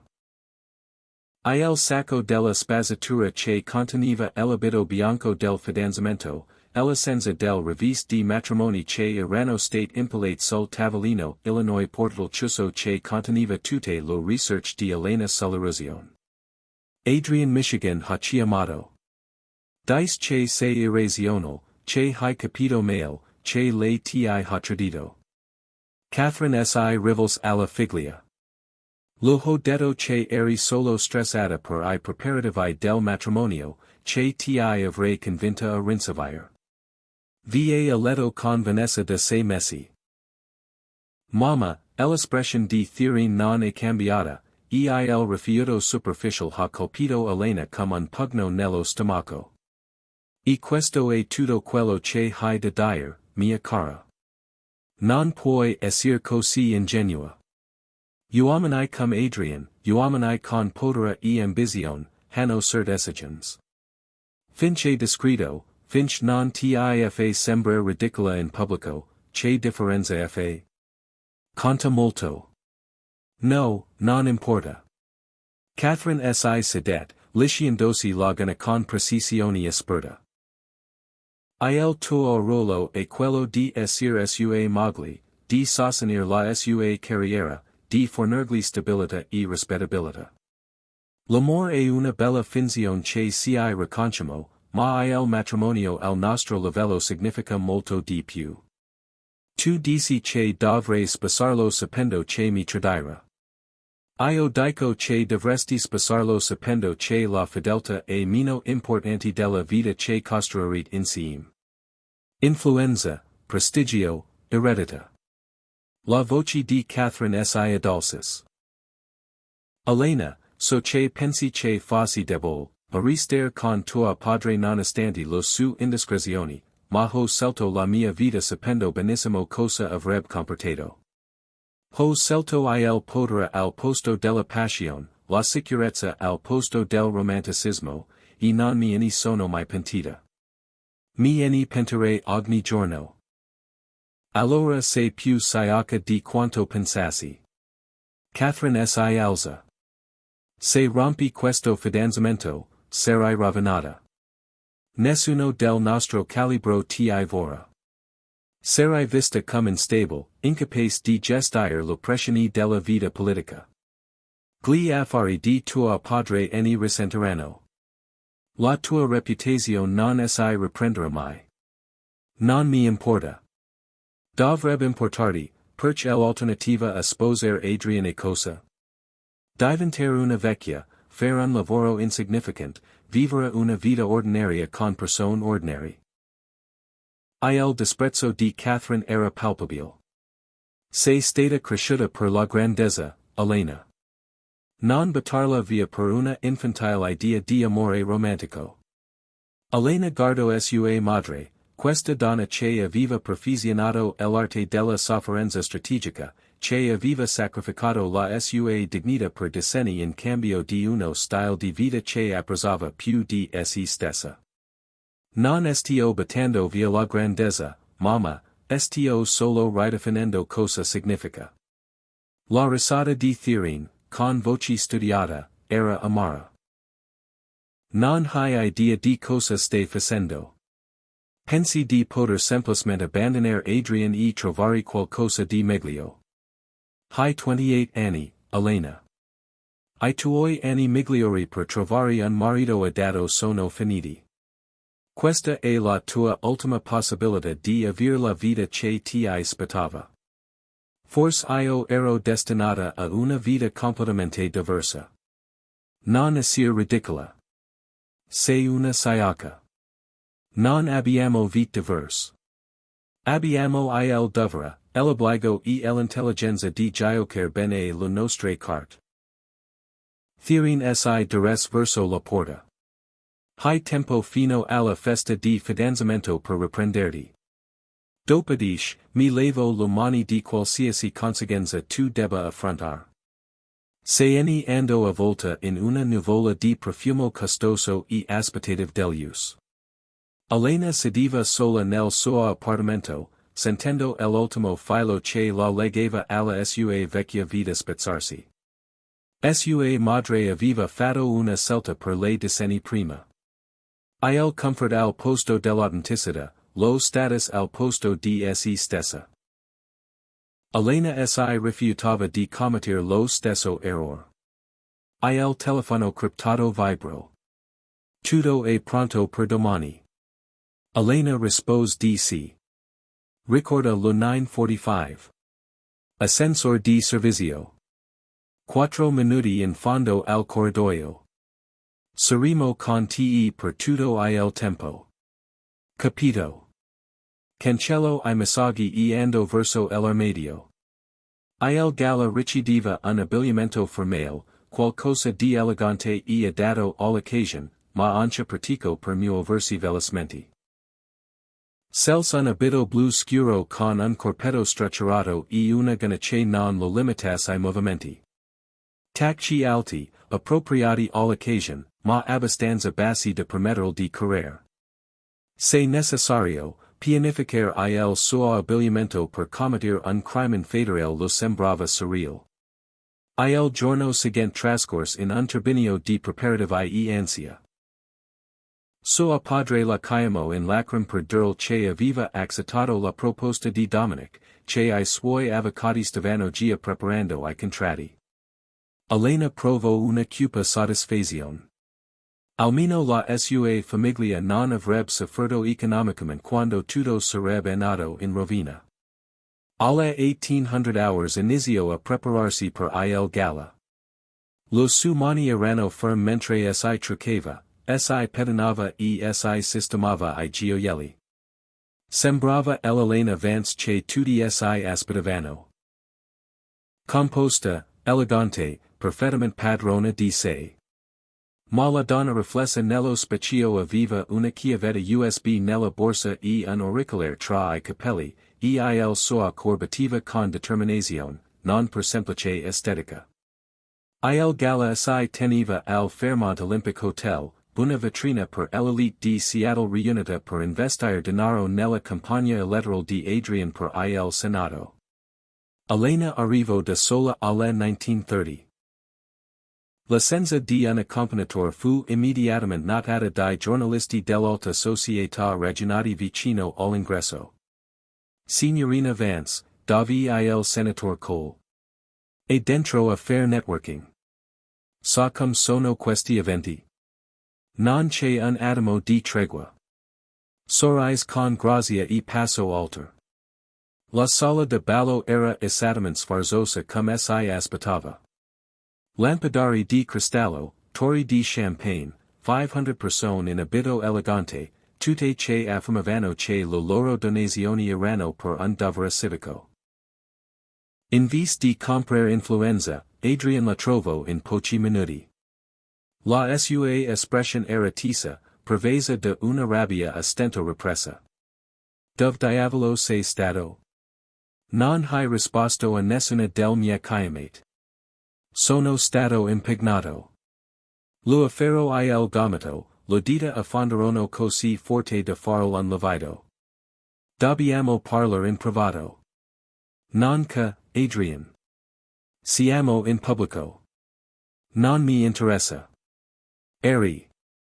Interrupt il suo sorriso de campagna lateral, bloccandosi sul posto mentre un donatore si avvicinava. Senator Harrison, grazie mille per essere venuto. Elena, ti ricordi del Senator Harrison? Lei ha interpretato la parte alla perfezione, sorridente, affascinante e assolutamente appropriata. Ma mentre Harrison si allontanava, la maschera di Adrian cade di nuovo. Il mio ufficio tra 10 minuti. Ok, SNE ando furtivamente, ed Elena controllo l'orologio. 9:30, 15 minuti al cambio della guardia. Si fi strada tra la folla, accettando lo champagne che stava preparando. Non beviva, chiacchierava con persone di cui avreb dimenticato I nomi entro la mattina. Alle 9 si libero de una conversazione sulla politica fiscale e si diresse verso l'ascensore del personale. Il hall del hotel erano più tranquillo che, progettate per I lavoratori dei servizi, non per gli ospiti. Premet il pulsante per il terzo piano, Illinois soa casco si rup, prince. Ci vediamo. Gli ascensori sono in un circuito chiuso. Quando arrivi al terzo piano, gira a sinistra. La terza porta a destra conduce agli uffici della campagna elettorale. Il cuore di Elena batteva forte. Capito. L'ascensore stava salendo. Ogni piano sembrava un'eternità. Quando finalmente le porte si aprirono, USCI in un corridoio tappezato di maquette, lo CUI pareti erano tappezate di foto di Adrian a vari eventi della campagna elettorale. Il suo sorriso risplendiva de design di cornici, ognuna del quale lo ricordava la menzogna in cui aveva vissuto. A sinistra, poi dritto. Hai 4 minuti. Ora si muoveva velocemente, ma non corriva. Correr sarebbe sembrato sospetto a chiunque l'avesse vista. Il corridoio era vuoto, silenzioso a parte il rumore dei tacchi del su scarpe sulla maquette. Tre porte più in là, uso la sua tessera di accesso, quella che Adrian lo aveva dato mesi prima per lo emergenze, ed entrò. L'ufficio della campagna elettorale. L'ufficio personale di Adrian era in fondo, Illinois suo nome scritto su una porta di vetro smerigliato. Provo la maniglia chiusa a chiave. USA il codice 4K209. Come facevano a sapere il suo codice? Elena non fece demand, si limitò a digitar I numeri. La serratura scatto. Era dentro. La sua scrivania era decisamente maschili, in legno scuro, con siti in pelle foto di Adrian con personaggi politici. La sua scrivania era enorme, ricoperta di fascicoli e carte, la perfetta rappresentazione di un uomo che voleva che tutti vedessero quanto fosse importante. Il cassetto in basso, a sinistra, sotto I documenti finanziari. Elena estras la chiavetta USB e apri il cassetto, esattamente come previsto. Infilo la chiavetta sotto I documenti, posizionandola in un punto facilmente accessibile, ma non in modo evidente. Fatto, si. Hi 90 secondi prima che il ciclo termini.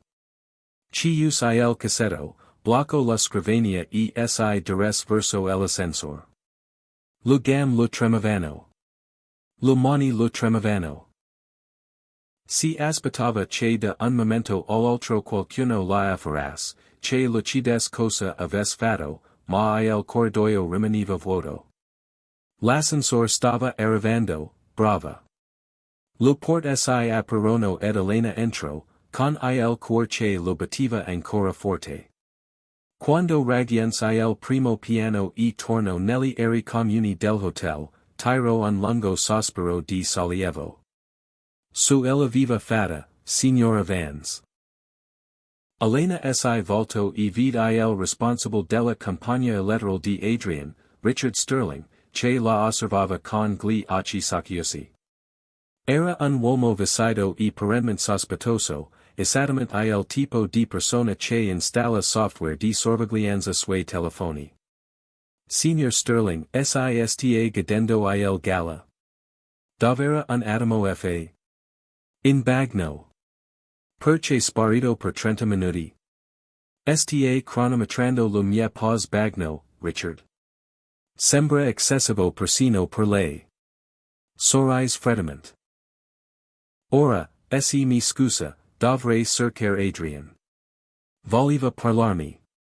Passo accanto a Sterling e torno nella sala de ballo, dove Adrian stava tenendo una riunione con un gruppo di donatori. Quando la vide, si scuso e la prise da parte. Dobbiamo mettere fine a questa senata, Elena. Che tu creda che l'abbia fatto o no, sei andata a letto con il mio miglior amico per 6 mesi. Non credo che tu l'abbia fatto. Lei ha messo. Ho spiegato. È stato un errore, uno che sono disposta a lasciarmi alle spalle. Se solo potessi rompere il nostro fidanzamento, Adrian, pubblicamente. Domani il suo viso diven bianco, poi rosso. Non osare. Guardami. Se lo fai, ti distruggerò. La tua reputazione, la tua famiglia, tutto cio a cui tini. Farò in modo che tu non lavori mai. Non ti sposerai mai. Non avrai mai un attimo di pace per il resto della tua vita. Elena lo guardò. Quest'uomo che aveva quasi sposato, quest'uomo che non l'aveva mai vista altro che un accessorio utile e non aveva provato altro che disprezzo. Minacciami quanto vuoi. Sono stanca di aver paura di te. Lo lascio solo e senti un'ondata di potere scorrere nelle vene. Aveva piazzato del prove che avrebbero innescato un'indagine federale. Aveva assicurato il futuro finanziario della sua famiglia. Aveva fatto il primo passo per distruggere l'uomo che l'aveva trattata come una proprietà, e si sentiva gloriosa. Il resto della festa era un'immagine sfocata. Elena sorrise, si avvicino agli altri e recitò la sua part un'ultima volta.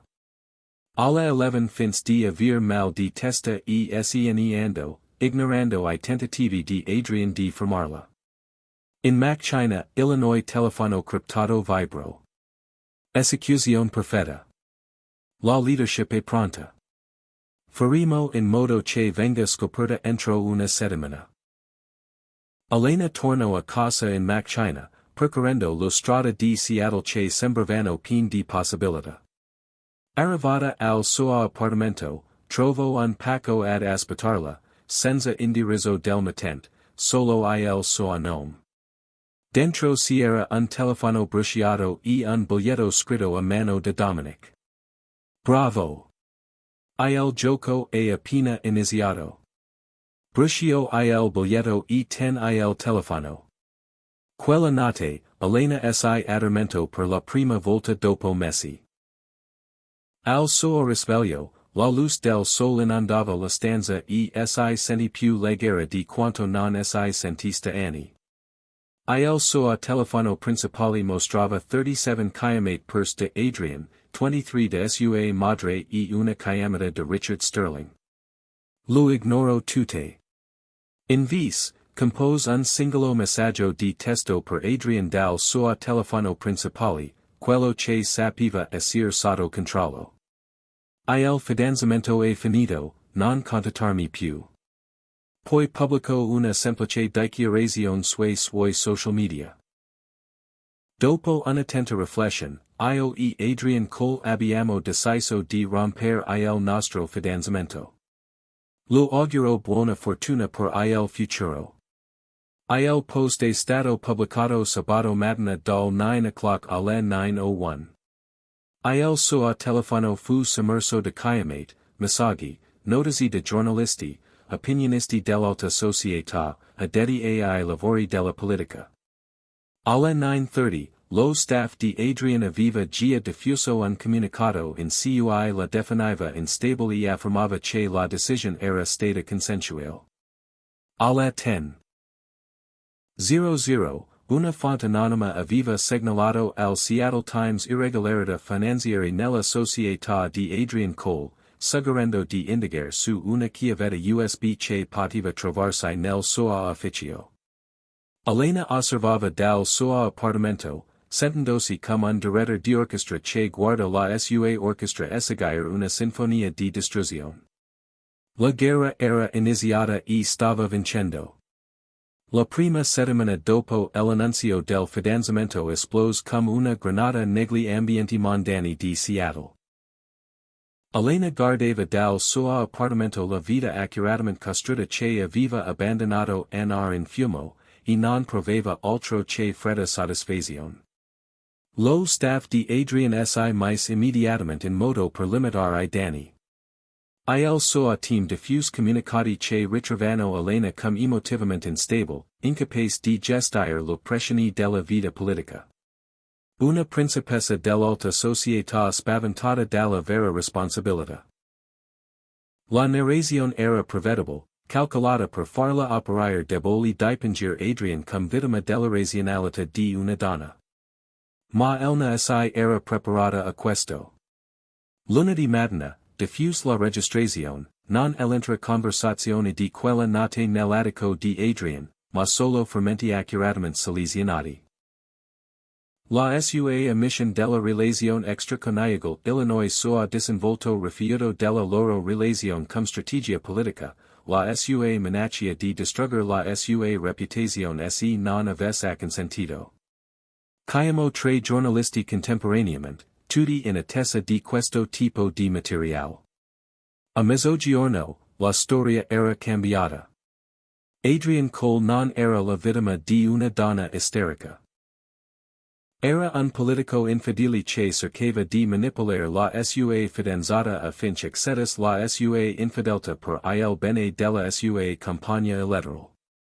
I conservatori religiosi, la sua base elettorale principale, gli si erano rivoltati contro come lupi.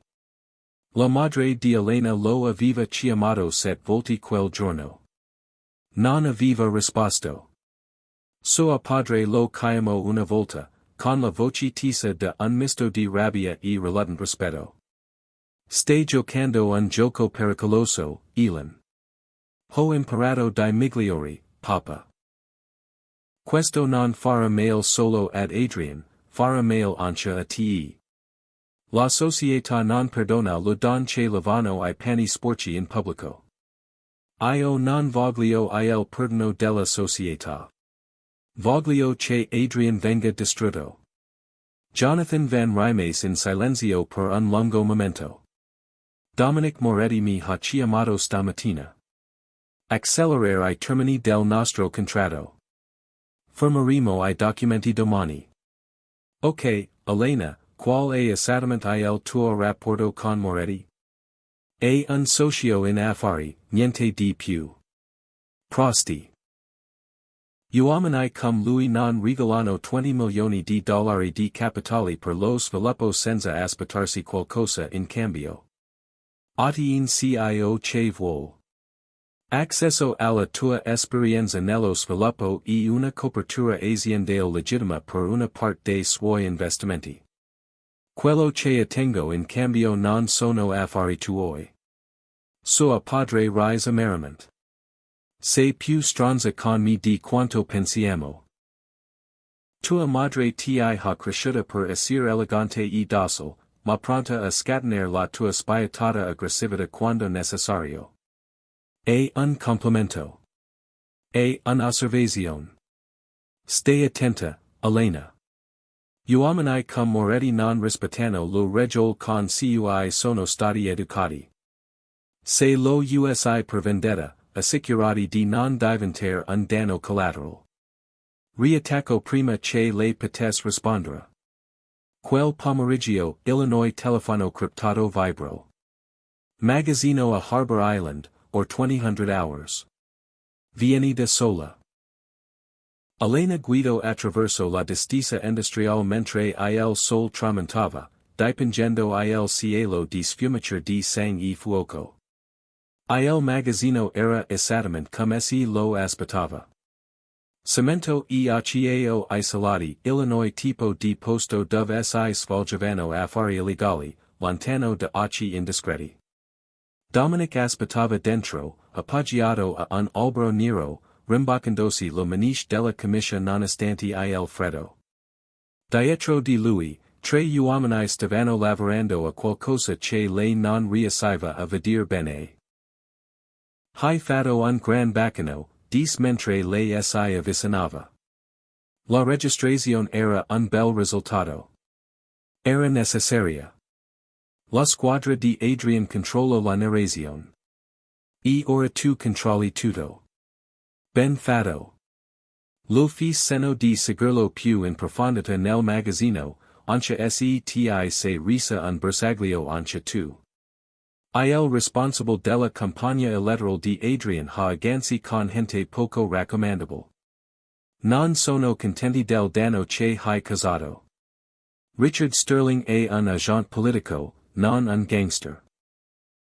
Sterling collabora con chiunque possa aiutare I suoi candidati a vincere. Questo include persone che risolvono I problemi con la violenza e zisce con I comunicati stampa. Dominic si fermo davanti a un tavolo coperto di fotografi. Questi sono gli uomini che Sterling ha contattato negli ultimi 72 ore. Ne riconosce qualcuno? Elena studio lo foto di sorveglianza. Cicatrici, tatuaggi carcerari, l'inconfondibile ora di violenza. Non va bene, significa che non ti hanno ancora contattata. Dominic tiro fuori una foto in particolare. Questo è Marcus Webb, ex membro del Force Speciali, ora un contractor della sicurezza freelance. Traduzione, fa del mail alla gente per soldi. Sterling lo ha assunto du giorni fa. La pora, fredda e acuta, lo percorse la schiena. Cosa devo fare? Non ne siamo ancora sicuri. Potrebbe essere sorveglianza, intimidazione o peggio. Ma Sterling non assume uomini come Webb per lo loro capacità di conversazione. Quindi cosa devo fare? Mi avete lasciato a gestire questa situazione. La voce di Dominic era piatta, definitiva. Webb e il suo team sono sotto sorveglianza. Se si rivoltano contro DTE, verranno neutralizzati prima ancora di avvicinarsi. Come ha fatto? La guardo dritto negli occhi. Vuoi davvero saperlo? Elena riflette sulla domanda. Una settimana fa avrebbe preteso dettagli, avrebbe insistito per capire ogni aspetto della sua petizione, ma questo prima che commettesse reati federali, prima che usasse I suoi documenti come arma e distruggesse la sua carriera politica, prima che si immergesse completamente in questo mondo oscuro. No, disse in set, un tipo intelligent. Dominic si sposto verso un altro tavolo, questo pieno di documenti finanziari. La chiavetta USB e stata scoperta stamattina. Gli investigatori federali hanno eseguito un mandato di perquisizione presso il quartier generale della Campagna di Adrian alle 6 o'clock del mattino. Hanno trovato esattamente quello che volevamo che trovassero. Quanto tempo ci vorrà prima che venga incriminato? 3 mesi, forse 4. Lo indigeni federali procedono a rilento, ma il danno è già fatto. I donatori si stanno ritirando. Gli appoggi vengono revocati. I suoi sondaggi sono in caduta libera. Domenica Sorais. Elena Fini. Anche se vita il carcere, la sua carriera politica è finita, avrebbe dovuto sentirsi trionfanti. Lei avrebbe dovuto sentirsi riabilitata. Invece, si sentiva stranamente vuota. Perch sembro delusa. Cheese Dominic. Non sono delusa. Mi stio solo rendendo conto che distrugger Adrian non risolve nulla. Non cambia quello che ho fatto. Non cancella gli anni che ho passato a essere cio di cui lui aveva bisogno. La vendetta non risolve mai nulla, si limita a riequilibrare le cose.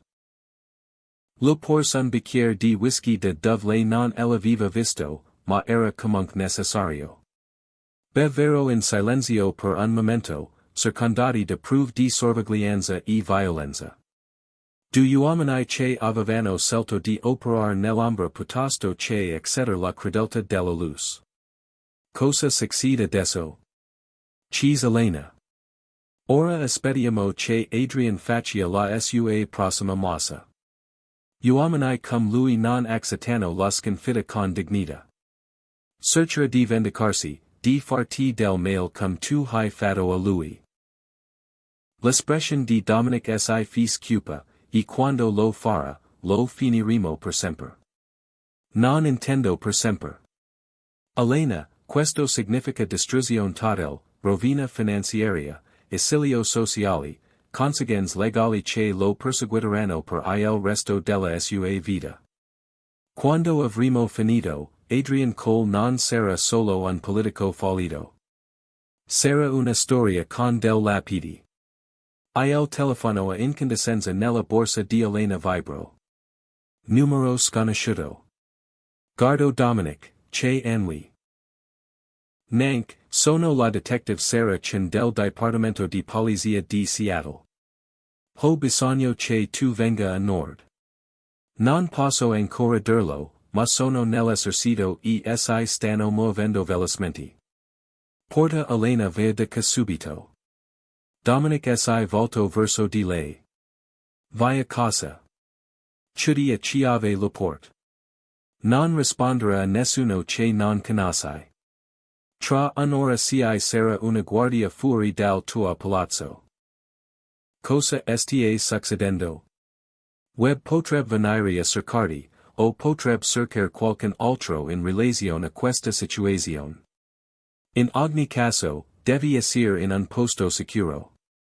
La afferro per lo spall. Fidati di me, Elena, vai a casa e aspetta la mia chiamata. E aspetta. Voleva discutere, chiedere più informazioni, insistere per essere partecipe di qualunque cosa stesse accadendo. Ma lo sguardo di Dominic la fermo. Non si trattava di una negoziazione. Era un ordine di un uomo che sapeva come gestire la violenza. Elena guidò verso casa attraverso lo strada della città che improvvisamente lo sembravano ostili. Ogni auto una potenziale minaccia. Ogni ombra salava un pericolo. Quando raggiunse il suo palazzo, due uomini in abiti scuri erano già appostati fuori. DNA Vans, siamo d'accordo con Gloretti. Resteremo che tutta la notte. Annui ed entro, chiudendo a chiave tutte le porte e le finestre con mani tremanti. Era tutto vero. Non manovra politico giochi sociali, ma un vero pericolo fisico. Person che risolvevano I problemi con la violenza e zisce con la strategia. In che guaio si era cacciata. Passarono l'uor. Elena sediva nel suo appartamento bio, fissando il vuoto sulla strada, in attesa che accadesse qualcosa di terribile. A mezzanotte, squillo il telefono criptato. Risolto, dis Dominic, senza preamboli. Cosa è successo? Web e la sua squadra non venivano per te. Venivano per Vanessa. Lo stomaco di Elena si strins. Perch, Vanessa. Adrian si rese conto che lei era l'anello debole. Era lei che poteva testimoniare sulla relazione, fornire dettagli che avrebbero corroborato la tua registrazione. Sterling aveva ingaggiato Web per convincerla a ritrattare la sua storia. Convincerla in qualsiasi modo, non importa quanto fosse necessario, ma non riuscivano a raggiungerla. I miei uomini intercedevano a tre isolati dal suo appartamento.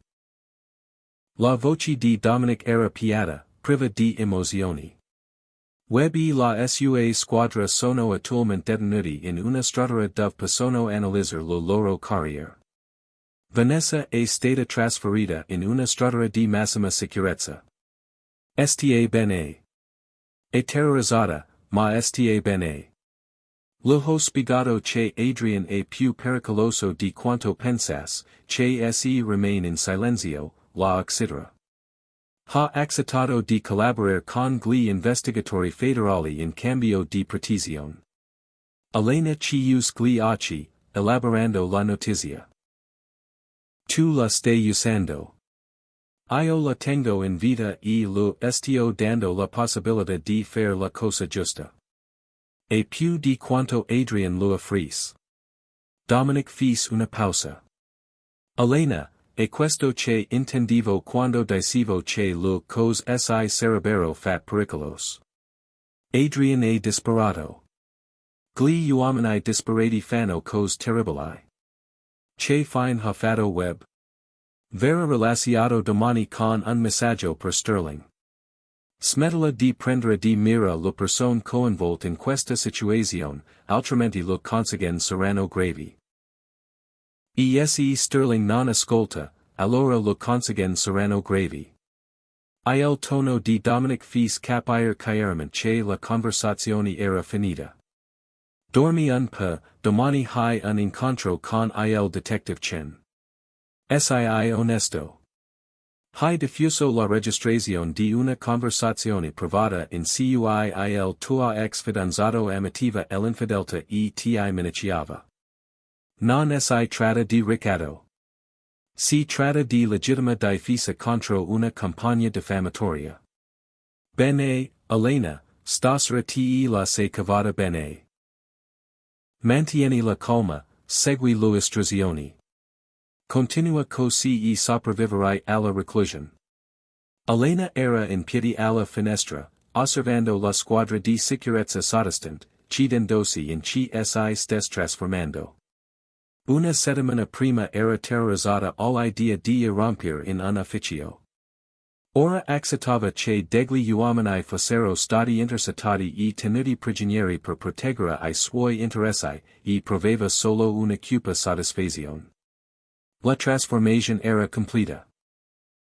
Non era più la donna che era entrata nell'attico di Adrian in attesa dello champagne.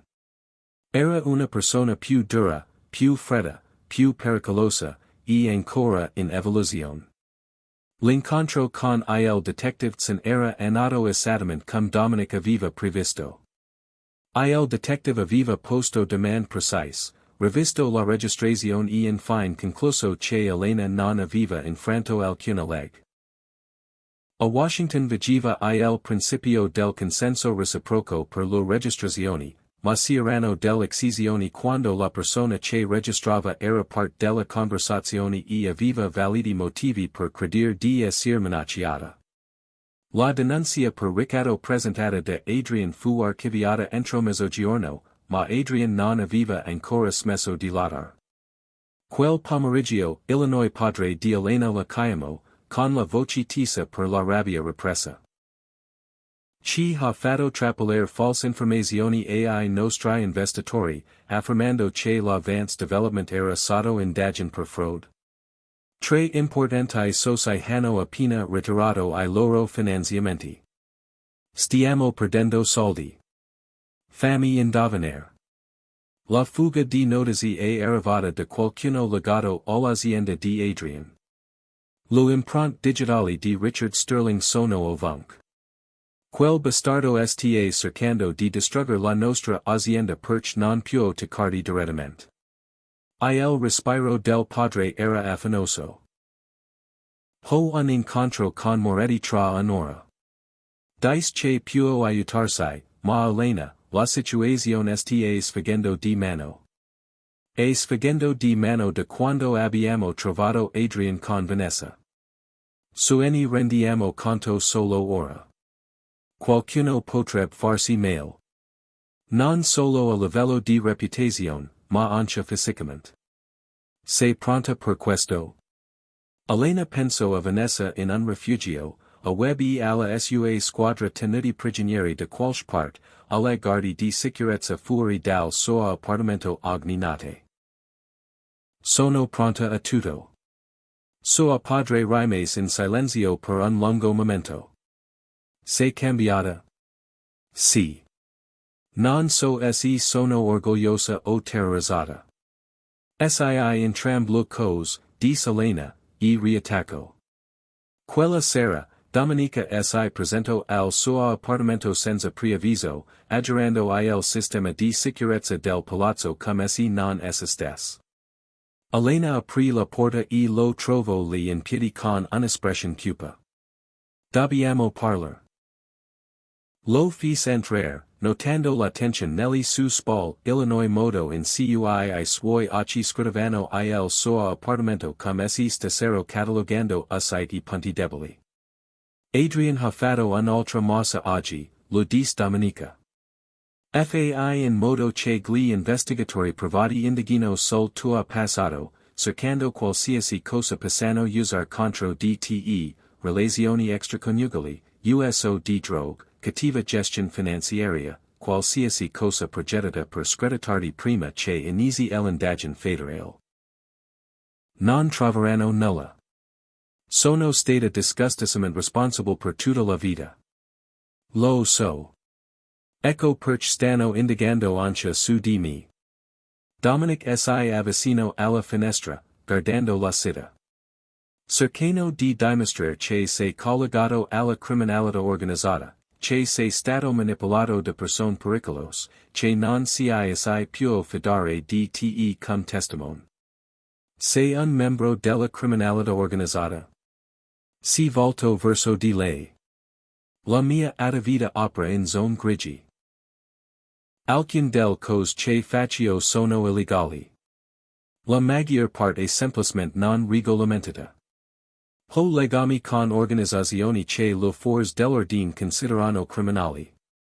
Ti preoccupa? Un mese fa mi avrebbe terrorizzato. Ora, Elena schiut la testa.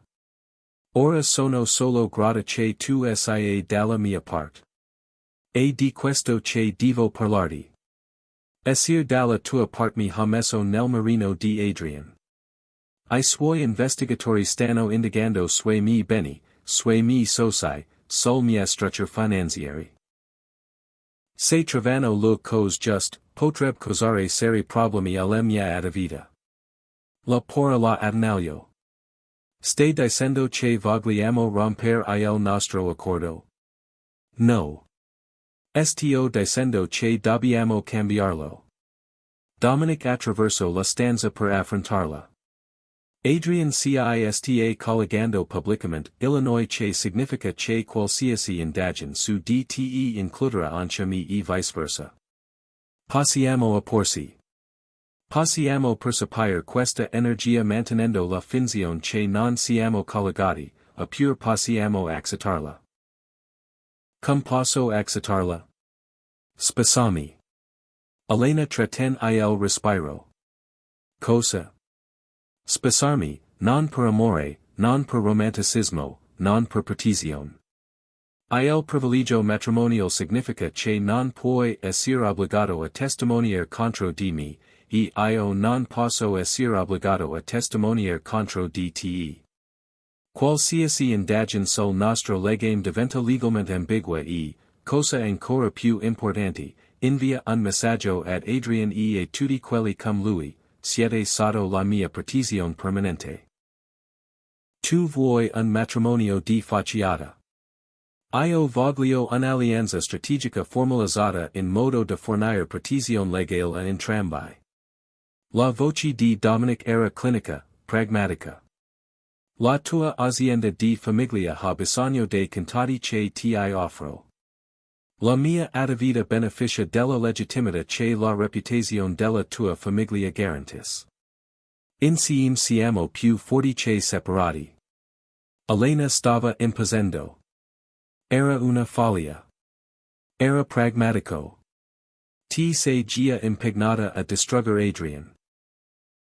Hai già accettato il mio aiuto e la mia protezione. Il matrimonio è solo il passo successivo logico. Il matrimonio dovrebbe essere basato sull'amore. È giusto? Eri disposta a sposare Adrian per un vantaggio politico? Almeno io sono sincera su cosa si tratta. Una transazione che avvantaggia entrambi. Dominic si avvicino.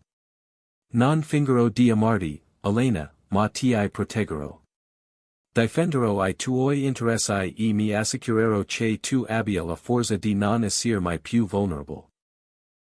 E più di quanto affranno la maggior parte dei matrimoni. Avreb dovuto dire di no. Avreb dovuto rifiutare questa folle proposta e trovare un altro modo per gestire la rappresaglia di Adrian. Ma la parte fredda e calcolatrice di lei, che si faceva più forte di giorno in giorno, capiva la logica. Come sarebbe stato questo matrimonio? In pubblico, ci saremmo presentati come una coppia. Avremmo partecipato insieme agli eventi. Avremmo vissuto insieme. Avremmo mantenuto l'apparenza di una relazione normale in privato. Avremmo avuto vite separate, senza aspettative di fedeltà o romanticismo, solo protezione reciproca e cooperazione strategica. E quando non avremmo più avuto bisogno l'uno dell'altro, ci saremmo trovati di fronte a quel problema. Ma Elena, pensassi, Adrian sta peggiorando. Ha manipolato gli investigatori, ha mandato gente violenta contro I testimoni, ha distrutto I rapporti di affari della tua famiglia. Non si fermerà finché non sarai completamente rovinata o non sarà completamente distrutto lui. Sposarmi ti metterà fuori dalla sua portata per sempre. Elena si avvicino alla finestra, guardando lo scintillante skyline di Seattle. 24 ore prima si stava difendendo da accuse di ricatto.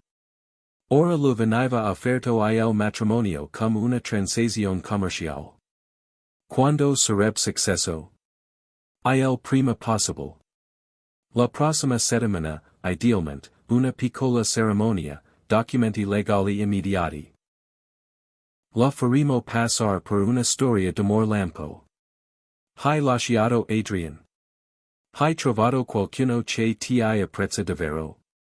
Ti sei innamorata in fretta. I tabloid ti divoreranno. Mia madre avrà un infarto. Tua madre etc. perch l'alternativa è vedere l'azienda di famiglia crawler e te distrutta dalla campagna di vendetta di Adrian. Dominic si avvicino e si sedette accanto a lei. So che non avresti mai immaginato una cosa del genere, ma nell'ultimo mese niente è nato come avevi previsto e ti sei adattata. Puoi adattarti anche a questo. Elena osservava I loro riflessi nella finestra, lei ancora aggrappata agli ultimi fermenti di cio che era stata, lui a suo agio nell'ombra dove viva sempre vissuto. Se lo dico, ma ho bisogno di sapere tutto. Cosa fa, con chi lavori, di cosa sto diventando veramente part. Giusto, Dominic Tiro fuori il telefono e lo mostro documenti, organigrammi, bilanci.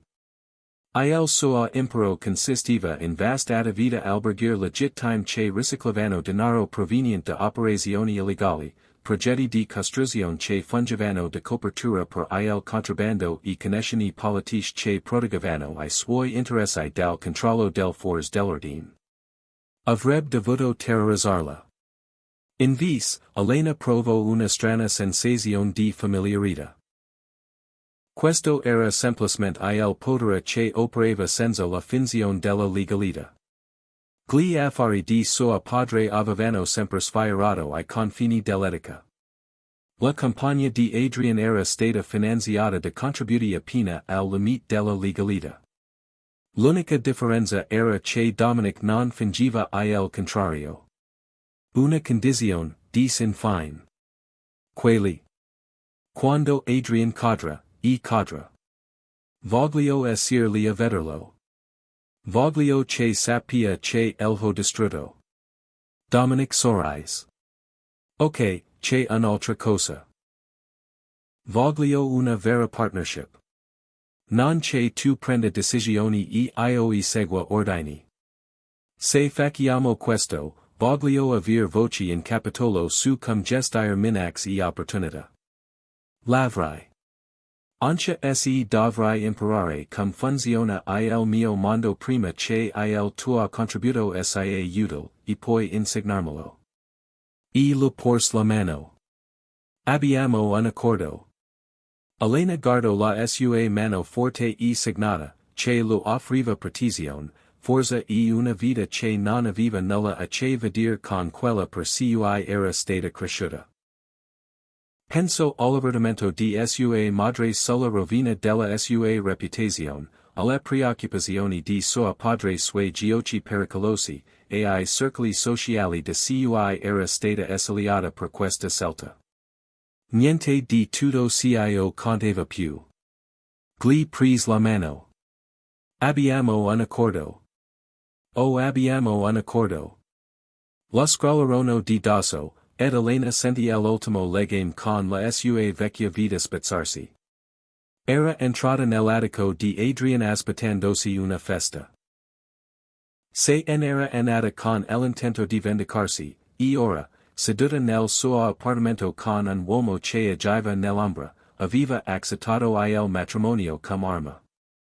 La trasformazione era completa. Quando lo diciamo alla gente, cheese, domani farò redigere ai miei avvocati un accordo prematrimonial che tutelerà I nostri interessi. Annunceremo subito il fidanzamento e ci sposeremo entro una settimana. L'espressione di Dominic si fi seria. Elena, una volta fatto questo, non si torna indietro. Sarei legata a me per sempre, anche se alla fine dovessimo divorziare. Sei assolutamente sicura? Penso al volto di Adrian quando ella viva minacciata. Penso agli anni che aveva trascorso essendo perfetta e indifesa. Penso alla donna che era diventata nell'ultimo mese, più dura, più fredda, più pericolosa e infinitamente più libera. Sono sicura, dis. Allora benvenuta in famiglia, futura signora Moretti. Elena alzò un bicchiere immaginario alla alien strategic per la sopravvivenza, si caresse Elena, e sne ando poco dopo, promettendo di tornare la mattina dopo con contratti e piani. Elena sediva sola nel suo appartamento, Illinois suo riflesso alla finestra raffigurava una sconosciuta, una donna che aveva accettato di sposare un boss del crime per proteggersi da un curato politica. Il suo telefono vibrò. Sua madre, che la chiamava per la 30ª volta quella settimana, Elena rispose. Ciao mamma, Elena. Grazie a Dio. Ti ho cercata per giorni. Dobbiamo parlare di come limitare I danni.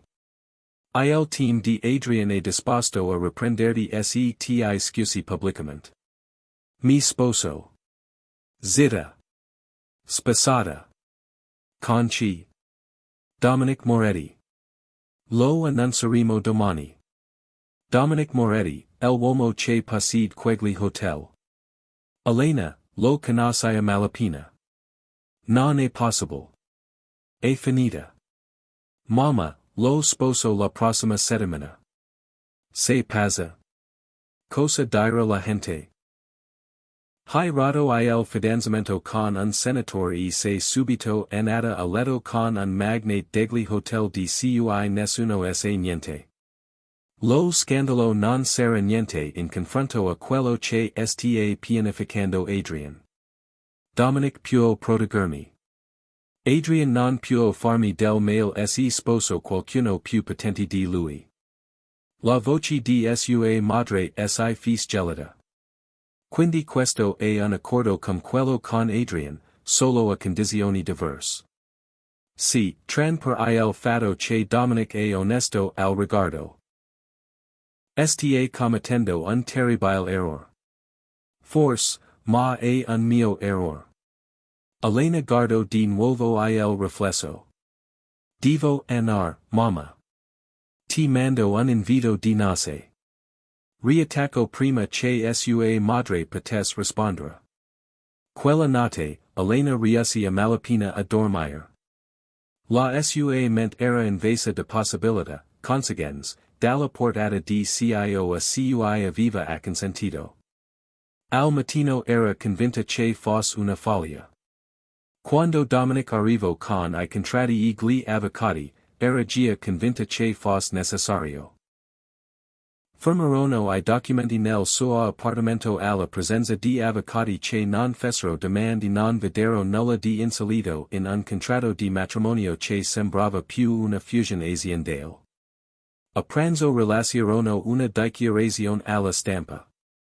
Elena vze e Dominic Moretti si fidanzarono, pianificando una cerimonia privata la settimana successiva, profondamente innamorati nonostante la natura turbolenta della loro relazione. Alla 13.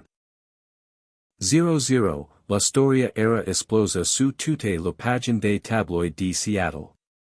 Alla 4 del mattino, Illinois responsable della campagna elettorale di Adrian aveva rilasciato una dichiarazione definendo sospetto il fidanzamento di Elena e chiedendo un'indagine sul pratiche commerciali di Dominic Moretti. Entro Chimbez, gli investigatori federali avevano annunziato di aver ampliato le indagini sul finance della campagna di Adrian sulla base della nuova testimonianza di Vanessa Hartley. La guerra stava entrando negli suoi fasi finali ed Elena non combattiva più da sola. Il matrimonio si svolse un venerdì pomeriggio in una tenuta privata con vista sul Puget Sound, con lo skyline di Seattle che si stagliava in lontananza come una promessa o una minaccia, a seconda del punto di vista. 50 invitati. Soci di Dominic Illinois padre di Elena e alcuni familiari che avevano scelto il pragmatismo rispetto all'indignazione morale, soci in affari che capivano il potere quando si presentava. Catherine Van era in prima fila, vestita di nero, come se stesse partecipando a un funerale. In un certo senso, lo era. La figlia che avevano cresciuto con la perfetta moglie di un politico aveva sposato un uomo il cui impero commerciale si muoveva nell'ombra, e lo aveva fatto con occhi lucidi e senza rimorsi. Elena indossava un abito di seta ivory, semplice ed elegante. I capelli erano raccolti per mostrare la collana di diamanti che Dominic lo aveva regalato quella mattina. Non come gesto romantico, ma come simbolo della pretesione che ora portava con sé. La cerimonia fu breve, le promesse tradizionali, ma inutili. Due persone che si scambiavano promesse che entrambi capivano essere strategic piuttosto che emotive. Quando domenica l'abbacio, fu un bacio casto, appropriato per il pubblico presente, ma la sua mano sulla vita di lei era ferma, possessiva. Un messaggio chiaro a tutti I presenti, Elena vi ora gli apparteneva e chiunque l'avesse minacciata ne avrebbe subito le conseguenze. Dopo la cerimonia, durante il ricevimento, Jonathan Van's prise de part la figlia. Sai cosa hai fatto, vero? Hai scambiato una gabbia con un'altra. Elena sorseggio lo champagne e guardo il padre con occhi limpidi. La differenza è che ho scelto io questa gabbia e ho la chiave. Pensi che Moretti ti lascerà anar quando tutto questo sarà finito? Credo che io e Dominic andiamo d'accordo in un modo in cui io e Adrian non siamo mai andati d'accordo. Siamo soci, non prigionieri e guardi. Posso il bicchiere. Inoltre, ci dice che voglio andarmene. Sua padre lo studio il viso, notando qualcosa che lo fis indietreggiare leggermente. Sei cambiata. Non sei la ragazza che ho cresciuto. No, non lo sei. Quella ragazza avrebbe sposato Adrian e avrebbe passato 40 anni a essere infelice come madre. Ora sono una persona diversa. Una persona più forte o una persona più persa, dice Jonathan a bassa voce. Spero che tu sappia cosa stai facendo, Elena. Anch'io, papa. Anch'io.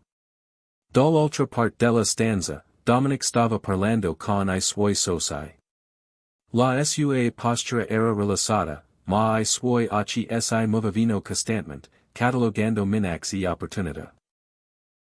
Incrocio lo sguardo di Elena e annui in una silenziosa domanda. Le ricambio l'annuamento. Si comportavano bene, interpretando I loro ruoli alla perfezione. Il ricevimento termino al tramonto. Si schiari la gola. Gli ospiti sne andarono con regali costosi, consapevoli di aver assistito a qualcosa di significativo. Elena e Dominic furono accompagnati al suo attico, ora il loro attico, in un auto con vetri antiproiettile, con la sicurezza che li seguiva in tre veicoli separati fino all'ascensore, soli per la prima volta come marito e moglie.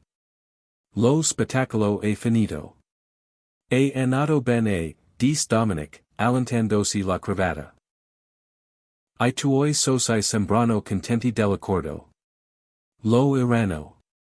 Il fatto che un vans assai collegato alle nostre operazioni ci della legittimità di cui avevamo bisogno. L'azienda di sviluppo di tuo padre sta gia rivlando utile per riciclare poltiedali. Elena avrebbe dovuto essere turbata dalla menzione casuale del riciclaggio di denaro. Invis, ha memorizzato l'informazione, imparando come funziona l'impero di Dominic. Cosa succederà ora?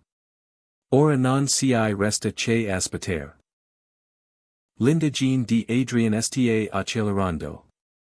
La testimonianza di Vanessa ha aperto nuove strade per I procuratori federali. Entro un mese, forse due, verrà incriminato. Dominic ha condata al suo splendido attico, costoso e completamente diverso dallo spazio accuratamente progettato che condivideva con Adrian. E quando cadrà, ci assicureremo che sappia esattamente chi lo ha spinto. L'attico aveva una suite per gli ospiti preparata per Elena, all'interno dei confini della loro disposizione. Ma quella notte non andò nella sua stanza separata. Invis, si sedette con Dominic nel suo ufficio, bevendo whisky e scoprendo l'impero in cui era entrato sposandosi. Lo mostro tutto. Lo attività legali, gli hotel, I ristoranti, gli immobili, lo operazioni nella zona grigia, I progetti di costruzione che trasferivano denaro tra imprese legali e illegali, I contratti di spedizione che contrabbandavano beni di lusso oltre la dogana, I contributi politici che compravano influenza e partizione, e lo attività apertamente legali. Lo attività di gioco di azzardo, lo reti di usura, I legami con famiglie della criminalità organizzata in tre stati. E una cosa più protetta, dice Elena, studiando gli organigrammi che descrivevano in dettaglio un impero criminale. E di questo che faccio part ora. ti spaventa. Dovreb, ma in fondo ha senso. Il mondo di Adrian non era poi così diverso. Semplicemente lo nascondiva dietro la retorica politica e lo leggi sul finanziamento del campaign elettorali. Guardo Dominic. Almeno sei onesto riguardo al fatto di essere un criminal. Rispose lui, un uomo di affari che operava in mercati non regolamentati. Certo che lo era. Mi ne occuperò io. Lavorarono fino a tarda notte. Dominic imparava I dettagli del sue operazioni, Elena poneva domande acute che lo impressionavano. Quando finalmente andò a letto Illinois sol stava sorgendo su Seattle, tingendo la città d'oro. Era sposata con un boss del crimine e non si era mai sentita così potente in vita sua. Il primo mese di matrimonio trascorse in una nebbia di manovre strategiche e spettacoli pubblici. Elena e Dominic appravano insieme a gala di beneficenza, scene di lavoro, eventi mondani. Recitavano alla perfezione la parte dei novelli sposi, toccandosi con noncuranza, scambiandosi sorrisi in privato, presentando un fronte unito che li rendeva intoccabili. A port cius lavoravano. Domenica insegno a Elena cum funzionava il suo mondo, Illinois delicato equilibrio tra violenza e negoziazione, l'importanza della reputazione Illinois modo in cui il potere circolava attraverso canali sia legali che illegali. Lei scoprì rapidamente la sua intelligenza naturale, adattandosi a questo nuovo ambiente. In cambio, Elena portò le sue competence. Anni trascorsi nell'alta società lo avevano insegnato a leggere le persone, a muoversi con disinvoltura tra le gerarchie sociali, a presentare esattamente l'immagine che servisse ai suoi scopi. Divenne l'arma segreta di Dominic nelli traditive, sedendo in silenzio e con fair titrail mentre lui si schiariva la gola, elencava I suoi punti deboli e poi riferiva con intuizione strategiche. Stavano bene insieme, spaventosamente bene. 6 settimane dopo il loro matrimonio, Illinois mondo di Adrian crollo definitivamente. L'incriminazione federale arrivò un mercoledì mattina. 7 capi di accusa per reati gravi di violazione del norm sul finanziamento del campaign elettorali, riciclaggio di denaro, accettazione di contributi illegali da cittadini stranieri. Lo prove erano schiaccianti, byte sulla chiavetta USB che Elena aveva installato, sulla testimonianza di Vanessa e su messi di indagini su reti finanziari che Adrian credeva irrintracciabili. Il suo arresto fu trasmesso da tutti I canali televisivi. Elena osservava dall'ufficio di Dominic, vedendo Adrian ammanettato, I capelli perfettamente spettinati Illinois suo sorriso da campagna elettoral sostituto da una pora autentica. Cum ti senti, cheese Dominic, sedendosi accanto a lei. Nuda. A mais Elena. Pensavo che mi sarei sentita trionfanti. Invis, mi sento solo stanca. È normale. La vendetta estenuante. Spence la TV. Ma non è ancora finita. Adrian pagra l'occasione, assumerà un avvocato costoso e cercherà di difendersi. Dobbiamo assicurarsi che sappia che non è solo un caso isolato. Queste sono le conseguenze di quello che ti hai fatto. Come. Andandogli a trovare, assicurandosi che capisca esattamente chi gli ha rovinato la vita. Il battito cardiaco di Elena accelerò. Quando? Organizzerò tutto domani. Adrian pagò l'occasione entro 24 ore. I soldi della sua famiglia gli comprarono una libertà temporanea. Si era ritirato nel suo attico, lo stesso in cui Elena aveva scoperto il suo tradimento, dove era iniziata tutta la spiral. Gli uomini di Dominic tenevano d'occhio l'edificio. Sapevano quando Adrian era solo, quando la sicurezza era minima, quando una visita poteva avvenire senza testimoni. Quella mattina Elena si vestì con cura. Un abito nero, gioielli semplici, capelli raccolti. Sembrava che stesse andando a un funerale. In un certo senso, lo era. Dominic camminava con lei, insieme a due membri della sua squadra di sicurezza. Entrarono nell'edificio da un ingresso di servizio, evitando lo telecamere, muovendosi come fantasmi attraverso spazi progettati per tenerli fuori. Quando arrivarono all'attico di Adrian, l'uomo di Dominic aprì la serratura in meno di 30 secondi. Adrian era seduto nel suo salotto, circondato da documenti legali, con un bicchiere di whisky in mano. Quando li vide entrar Illinois suo viso impallidi. Elena, cosa?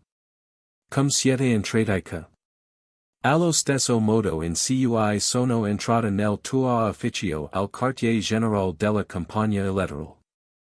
Pensavi davvero che lo serrature mi avrebbero tenuta fuori? Si addentro ulteriormente nella stanza, con Dominic una presenza silenziosa alle sue spalle. Ciao, Adrian. Si alzò a fatica, guardando alternativamente Elena e Dominic con crescente comprensione. Tu hai fatto questo. La chiavetta USB era l'indagine. Sì. Hai rovinato la mia carriera per tutta la vita. Hai idea di cosa hai fatto? So esattamente cosa ho fatto. Ti ho fatto pagare le conseguenze per avermi trattata come una proprietà, per aver minacciato di rovinarmi, per non aver accettato la tua infedeltà, per aver pensato di poter controllare la mia vita. La voce di Elena era gelida. Mi hai detto che non ero niente senza di te, che ero impotente. Come potevi spogliarti? La mano di Adrian tremava. Gli agenti federali mi hanno congelato I conti. La mia famiglia mi ha tagliato I ponti fino alla fine del processo. I miei sondaggi sono inesistenti. Rick, 20 anni di prigione. Ok, Elena, ti amavo. L'amore era cio che rappresentavo. Vantaggio politico, conoscenze, un bel accessorio che ti faceva sembrare stabile e affidabile. Si avvicino.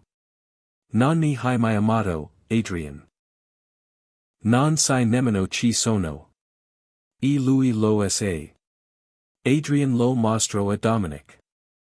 Hai sposato un criminal, uno che opera al di fuori della legge, che fa del male alle persone per profitto. Pensi che sia meglio di quello che ti ho offerto. Dominic non finge di essere qualcosa che non è, non ment sulla sua natura, ne cerca di controllarmi con la minax. Elena sorrise freddamente, e mi ha insegnato qualcosa di prezioso. Il potere non riceve il permesso. Si prende. Adrian si avvento su di lei, la rabbia sopraffaceva persino l'istinto di autodifesa. Non aveva percorso nemmeno un metro prima che Dominic si muovesse, sbattendolo contro il muro con una forza tale da far tremare lo cornice. Se la tocchi, ti spezzo tutte le ossa della mano, disse Dominic a bassa voce. Adrian si divincolo, poi si blocco sentendo il coltello conficcato negli costoli. Non puoi uccidermi. Sono un sospettato federale. La mia morte farebbe scattare un'indagine. Non ti ucciderò, Cole. Sarebbe un atto di pietà. Dominic fece un passo indietro, lasciandolo andare. Ti lascerò vivere. Ti lascerò affrontar il processo, la prigione, la completa distruzione di tutto cio che hai costruito. Ti sveglierai ogni giorno sapendo che una donna che hai sottovalutato ti ha portato via tutto. Non è finita, ansimo Adrian. Ho ancora del risorse, amico mio, persone che mi devono dei favori. No, non è vero. Elena tirò fuori il telefono e fece partire una registrazione. La voce di Richard Sterling riempì la stanza, parlando di come intimidare I testimoni, come assoldare gli uomini per la violenza, come distrugger la vita di famiglia di Elena con false accuse. Il tuo responsable della campagna elettorale è stato molto collaborativo con gli investigatori federali. In cambio dell'immunità, ha testimoniato su ogni illegalità che hai commesso negli ultimi 5 anni. I tuoi amici ti hanno abbandonato, Adrian. Sei solo. Il color era sparito dal viso di Adrian. Sterling Michigan ha tradito. Tutti si rivoltano quando la neve fonda.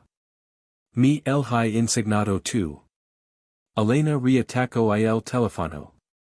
Ho finito ca. Godatai il processo, Adrian. Godatai la prigione. Godatai la consapevolezza che la donna che credevi debole facile de controller ti ha completamente distrutto. Si volto si dires verso la porta. Dominic lo seguì, ma si fermo sulla soglia. Un'ultima cosa, Cole. Se mi pronuncerai di nuovo il nome di Elena, se mi proverai di nuovo a contattare lei o la sua famiglia, se anche solo penserai a una vendetta, mi assicurerò che tu passi molto più tempo in prigione di quanto meriti. Hai capito? Adrian non rispose, si limitò a guardarli con odio e orgoglio ferito. Lo lasciarono lì da solo con I suoi documenti legali e lo su minax float. Nell'ascensor, la mano di Elena iniziò a tremare. L'adrenalina che ella aveva sostenuta durante lo scontro svani, sostituita da qualcosa che somigliava sospetosamente al dolore. Stai bene o no, cheese Dominic? Non lo so. Pensavo che vederlo distrutto mi avrebbe reso felice. Invece, mi sento solo vuota. Lo so. Te el ho detto che la vendetta non risolve niente. E lo mais un braccio intorno alle spalle, un gesto sorprendentemente delicato, ma che in realtà riequilibrava la situazione. Ti ha ferita, e ora ne sta sabendo lo conseguenze. Questo è cio che conta. Giusto. Oh giusto. Sì, perché se non si sono conseguenze per la crudeltà, allora I crudeli vincono. Ti sei assicurata che non vinces. Tornerono all'attico in silenzio. Quando arrivarono, Elena verso del whisky e si fermo davanti alla vetrata tutta altezza, guardando Seattle che si estendeva sotto di lei. Dominic la raggiunse, con un bicchiere in mano. E adesso, cheese lei. Ora decidi tu ci vuoi essere. Hai distrutto il tuo nemico. Hai assicurato il futuro della tua famiglia. Ti sei sposata per decisione potere.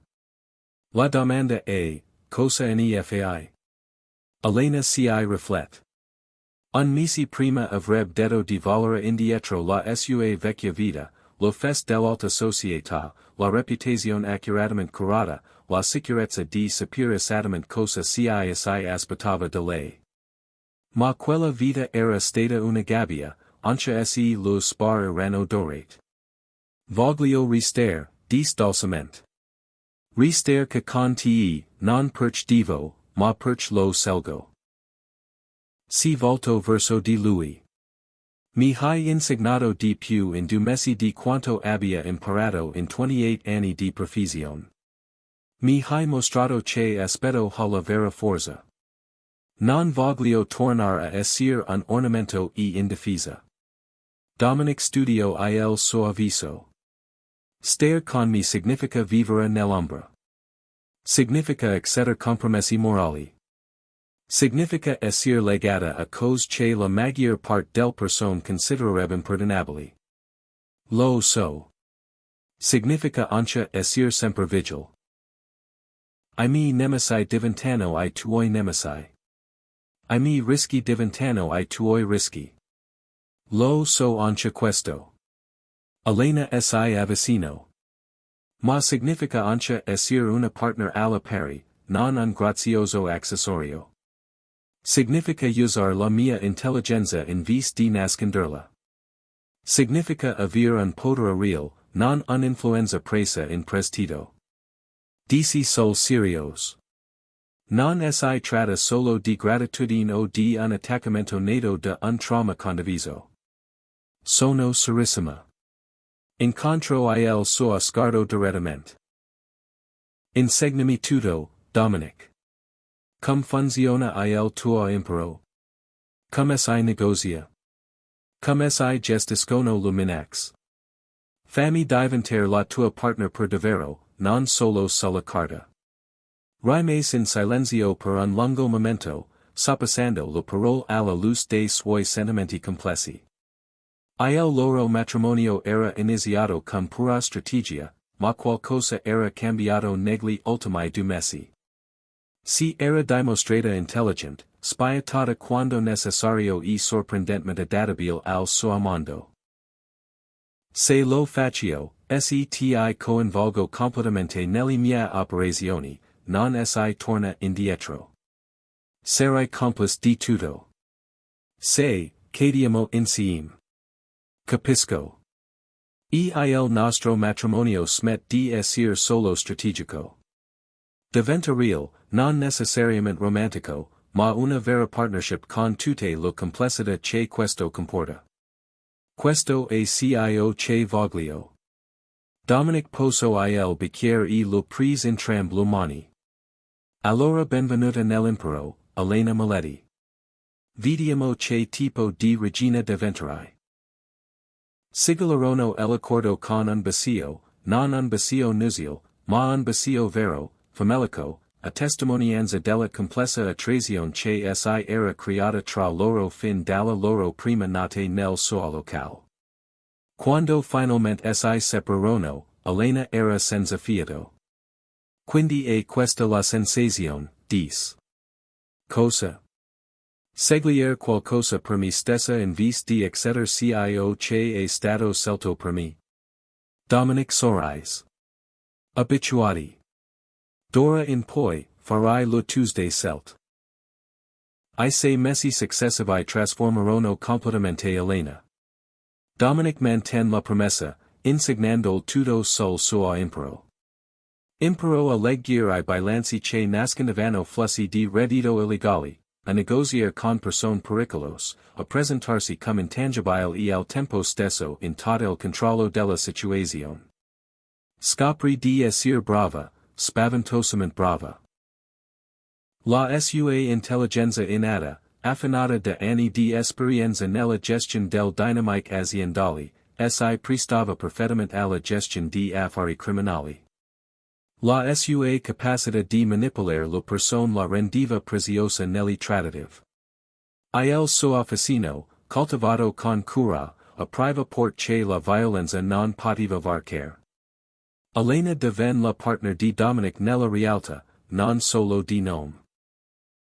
Partecipava alle riunioni con I suoi soci, offriva consigli strategici che si rivelavano validi, risolveva I problemi con una combinazione di intelligenza e calcolata spietatezza che lo volse il rispetto di coloro che inizialmente la consideravano solo la bella moglie di Dominic. E lentamente, sorprendentemente, il loro matrimonio strategico si trasformò in qualcosa di più. Accade gradualmente, noti trascorsi insieme a pianificare operazioni, battute interne sulla certezza della loro situazione, momenti di genuina comprensione che non avevano nulla a che fare con vantaggi commerciali. Dominic iniziò a cedere la sua opinione non perché fa strategicamente utile, ma perché apprezzava il suo punto di vista. Elena si ritrovò ad attendere con impazienza lo sere trascorse con lui, il suo modo di pensare, I rari sorrisi che gli spuntavano quando era sinceramente divertito. Non ne parlarono mai esplicitamente. Ma 6 mesi dopo il loro matrimonio strategico, quando Dominic andò nella sua stanza in vece che nella sua, quando lei lo accol senza esitazione, entrambi capirono che qualcosa di fondamentale era cambiato. Il loro accordo si era trasformato in una relazione.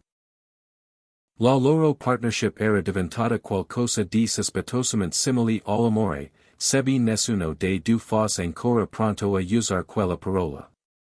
Il processo ad Adrian inizio 9 mesi dopo il matrimonio di Elena. Lei assistette a ogni udienza, seduta in galleria accanto a Dominic, osservando l'uomo che un tempo aveva controllato la sua vita confrontarsi con le conseguenze del suo selt. Lo prove erano schiaccianti. Documenti finanziari, testimonianze di ex collaboratori Illinois resoconto dettagliato di Vanessa sulla relazione extraconiugal di Adrian e sulla sua corruzione occasionale. I suoi costosi avvocati avevano tentato ogni stratagemma, ma l'accusa aveva costruito un caso inattaccabile. L'ultimo giorno, quando la giuria tornò con I verdetti di colpevolezza per tutti I 17 capi di accusa, lo sguardo di Adrian incontrò quello di Elena in galleria. Lei lo guardò senza batter ciglio, senza trionfo, con nient'altro che una calma consapevolezza. Questa era giustizia, non vendetta. Lui aveva minacciata di distruggerla, e lei non aveva sofferto. Invece, aveva distrutto se stesso. Il giudice lo ha condannato a 15 anni di carcere federale. Fuori dall'aula, I giornalisti si sono accolcati. Signora Moretti, ha qualche commento da fare sul verdetto? Elena, in piedi accanto a Dominic, calma ed elegante, parlò con chiarezza. Sono grata che giustizia sia stata fatta. Adrian Cole ha abusato della sua posizione di potere per ferire le persone, per infrangere la legge. Lo minax risput lo hanno messo alla prova. Oggi ha imparato che nessuno è al di sopra del conseguenze. Ti senti responsabile della sua condanna? Mi sento responsabile di aver detto la verità. Quello che il sistema giudiziario ha fatto con quella verità è stata una loro decisione, non mia. La mano di Dominic si posò sulla sua schiena, un gesto di sostegno e protezione. Questo è tutto quello che abbiamo da dire. Grazie. Si allontanarono dal telecamere, circondati dal guardi di sicurezza, lasciandosi alle spalle il cerco. In China, Elena finalmente si permise di rilassarsi. Come ti senti, cheese Dominic? Libera, rispose onestamente. Per la prima volta nella mia vita, completamente libera. Nessun rimpianto. Per aver distrutto Adrian? No. Per lo selt che ho fatto da allora? No. Per quello che sono diventata? Lo guardo. Assolutamente no. Lui lo prise la mano, intrecciando le loro dita. Bene, perché mi sono affezionato molto a quello che sei diventata. Dominic Moretti ammette I suoi sentimenti. Non lo dico in giro. Ho una reputazione da difendere. Elena rise di gusto e spensieratamente. Il tuo segreto è al sicuro con me. Tornarono in China all'attico ed Elena si rese conto che a un certo punto quella non era più la casa di Dominic, ma era diventata la loro. I suoi libri erano sugli scaffali. Lo su preferenze in fatto di caffè erano memorizzate nella cassaforte. Lo veniva chiesto un parere su tutto, dal decisioni di lavoro a quelli ristorante ordinaire. Si era costruita una vita lì. Una vita strana, complicata, da una persona moralmente instabile, a volte pericolosa, ma indubbiamente sua. Quella sera Illinois padre di Elena la chiamo, ho seguito il verdetto. Come stai? Sto bene, papa. Anzi, più che bene. Moretti ti tratta bene. Meglio di quanto mi aspettassi. Jonathan Vance rimes in silenzio per un attimo. Tua madre ed io ceniamo insieme domani. Vorreb che six fogast entrambi. Era un ramos cello di olivo, e Elena capi. Il modo di sua madre di riconoscere che quel matrimonio, per quanto non convenzionale, era real. Si saremo. Lo lacrim lo brusciavano gli occhi. Grazie, papa. Significa più di quanto tu possa immaginare. Dopo aver radicato, Dominic usci dal suo ufficio. I tuoi genitori vogliono cenare. Sì, entrambi. Domani sera. Probabilmente dovrei preoccuparmi, ma puoi gestire tua madre. Hai negoziato con I capi mafiosi. Catherine Van dovrebbe essere facile in confronto. I capi mafiosi sono prevedibili. Lo madri fanno pora. Elena risi lo bacio, ancora meravigliata di quanto fosse diventata natural. Sopravviverai, e poi ho qualcosa di cui voglio parlar con te. Cosa? Ho esaminato le nostre operazioni nel settore dell'ospitalità. Penso che stiamo perdendo opportunità nel mercato degli hotel di lusso. Voglio proporre un'espansion. Tre nuove proprietà nei mercati emergenti, focalizzate su flussi di entrate legittimi che possono aiutare a ripulire le nostre operazioni complessive. Il sorriso di Dominic era orgogliosa. Hai pensato in modo strategico, mi hai insegnato bene. Tiro fuori il suo tablet, mostrandogli research preliminari, proiezioni finanziarie e analisi di mercato. Che ne pensi? Lui esaminò il suo lavoro, la sua espressione sempre più impressionata. E solido. Davvero solido. Direi che dovremmo presentarlo al consiglio la prossima settimana. Speravo che dicessi questo. Trascorsero la serata a perfezionare la proposta, lavorando fianco a fianco, a volte con dei dubbi, ma sempre rispettando il punto di vista dell'altro. Ecco come dovrebbe essere una partnership, si dice Elena.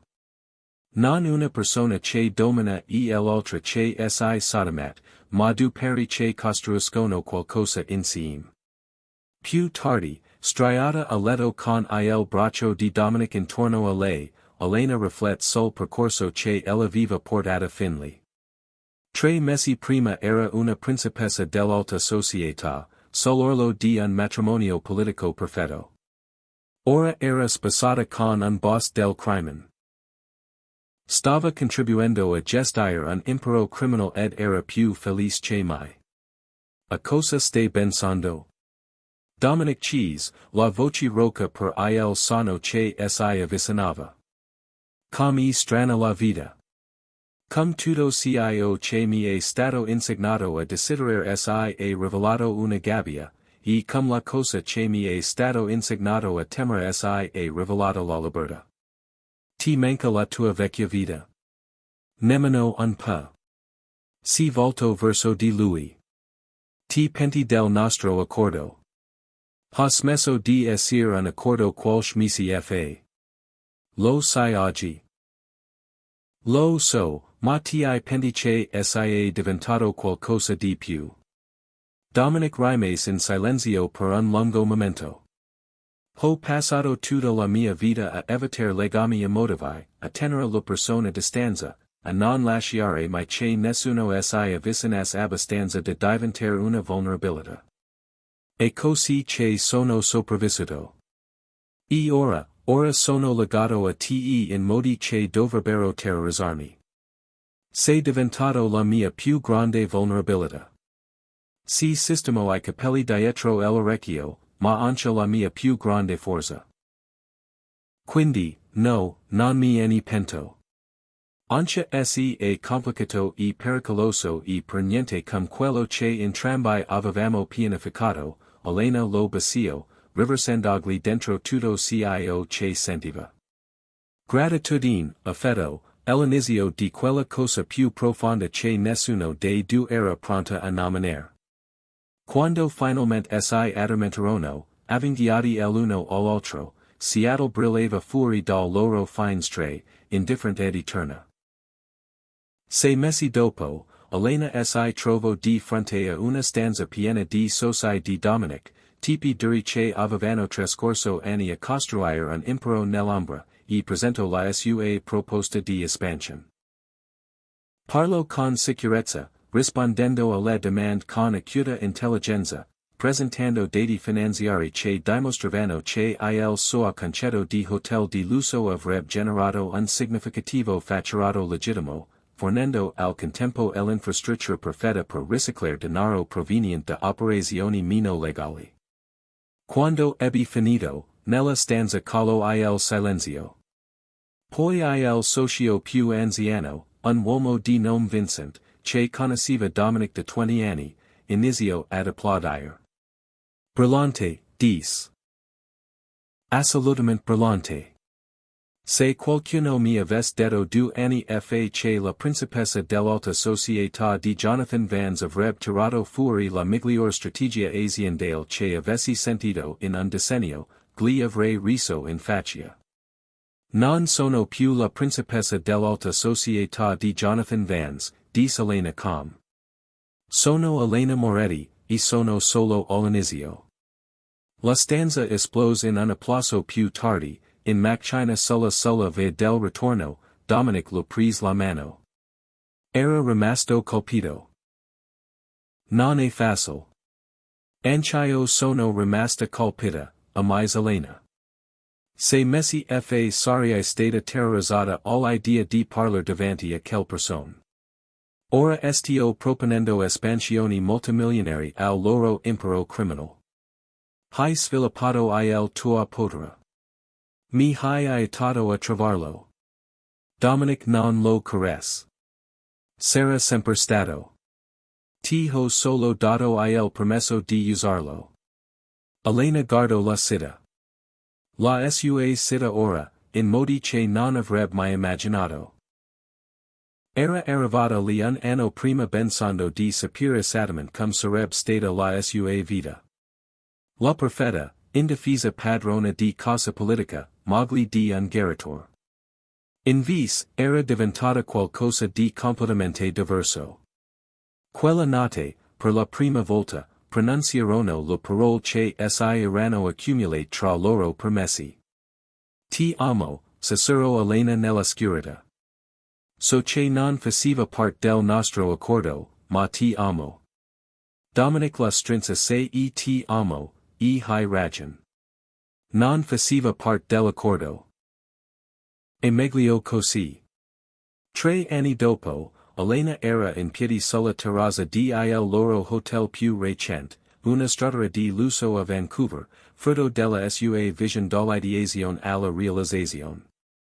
Completamente legale, enormemente redditizio e un perfetto esempio di come gli imperi criminali possano evolversi in qualcosa di più piloto per mantenendo il potere. Dominic la raggiunse, portando champagne. Il sindaco era rimasto impressionato. La comunità imprenditoriale era rimasta impressionata. Persino gli agenti federali che mi indicavano da anni erano rimasti, seppur a malincuore, impressionati. Bene, era proprio questo il punto. Dimostrare loro che eravamo più di quanto essi aspettassero. Elena accedò lo champagne. Come è nato l'incontro con il Consiglio Comunale di Seattle. Hanno approvato la nostra proposta di sviluppo per il progetto sul lungomare.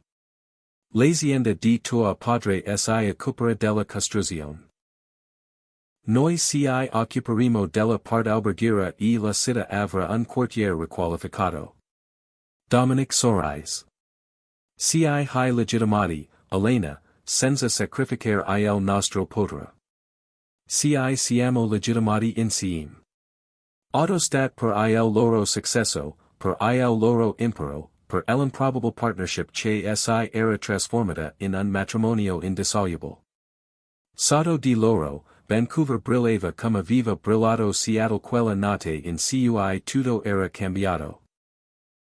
Elena pensò alla donna che era stata curata nei minimi dettagli, perfettamente padrona di sé, perfettamente infelice, e alla donna che era diventata potente, pericolosa e infine completamente libera. Hi qual shrimpianto. Dominic Cheese, ripetendo la domanda che aveva posto un anno prima. Nessuno, nemmeno suoi metodi che ho usato. Elena ci penso onestamente. Abbiamo fatto cadere un politico curato che avrebbe fatto del male a più persone se non fosse stato controllato. Abbiamo costruito una vita insieme beata solonesta in vice che su commode buggy. Abbiamo creato qualcosa che da entrambi potere e uno scopo. Incontro il suo sguardo. No, nessun rimpianto. Lui la bacio, e lo sembro ancora il primo vero bacio dopo anni, una scelta fatta per se stessa in vista di eccedercio che era stato scelto per lei. Quando si separarono, Elena guardò la città sottostante penso all'altra Elena, quella che era entrata in un attico aspettandosi champagne e romanticismo e aveva trovato in vice il tradimento. Quella donna sarebbe stata inorridita da cio che era diventata. Sposata con un criminal, complice di operazioni illegali, a suo agio con compromessi morali che avrebbero distrutto la donna che era stata un tempo. Ma quella donna era stata mezza viva, recitando un ruolo scritto da altri. Questa Elena, quella che sedeva su una terrazza in un hotel che aveva costruito accanto a un uomo che l'aveva aiutata a scoprire il suo potere. Questa Elena era pienamente viva e, in una città governata dall'ombra, una verità era diventata innegabile. Il diavolo non solo aveva vinto, ma aveva incoronato la regina, e insieme regnavano con intelligenza, strategia e l'incrollabile certezza di aver costruito qualcosa che valesse la pena di possedere. Non perfetto, non semplice, ma completamente e totalmente loro. Elena Moretti Sorais al cielo notturno, alzo di nuovo il suo calice di champagne e ringrazio silenziosamente la Vergine di se che aveva avuto il coraggio di rinunciare tutto cio che era sicuro e di seguire il potere. Il gioco era cambiato, I giocatori si erano evoluti e la donna che un tempo era invisibile dietro l'ombra di un uomo ora brillava di luz propria, proiettando lo proprio ombra. Perfetto.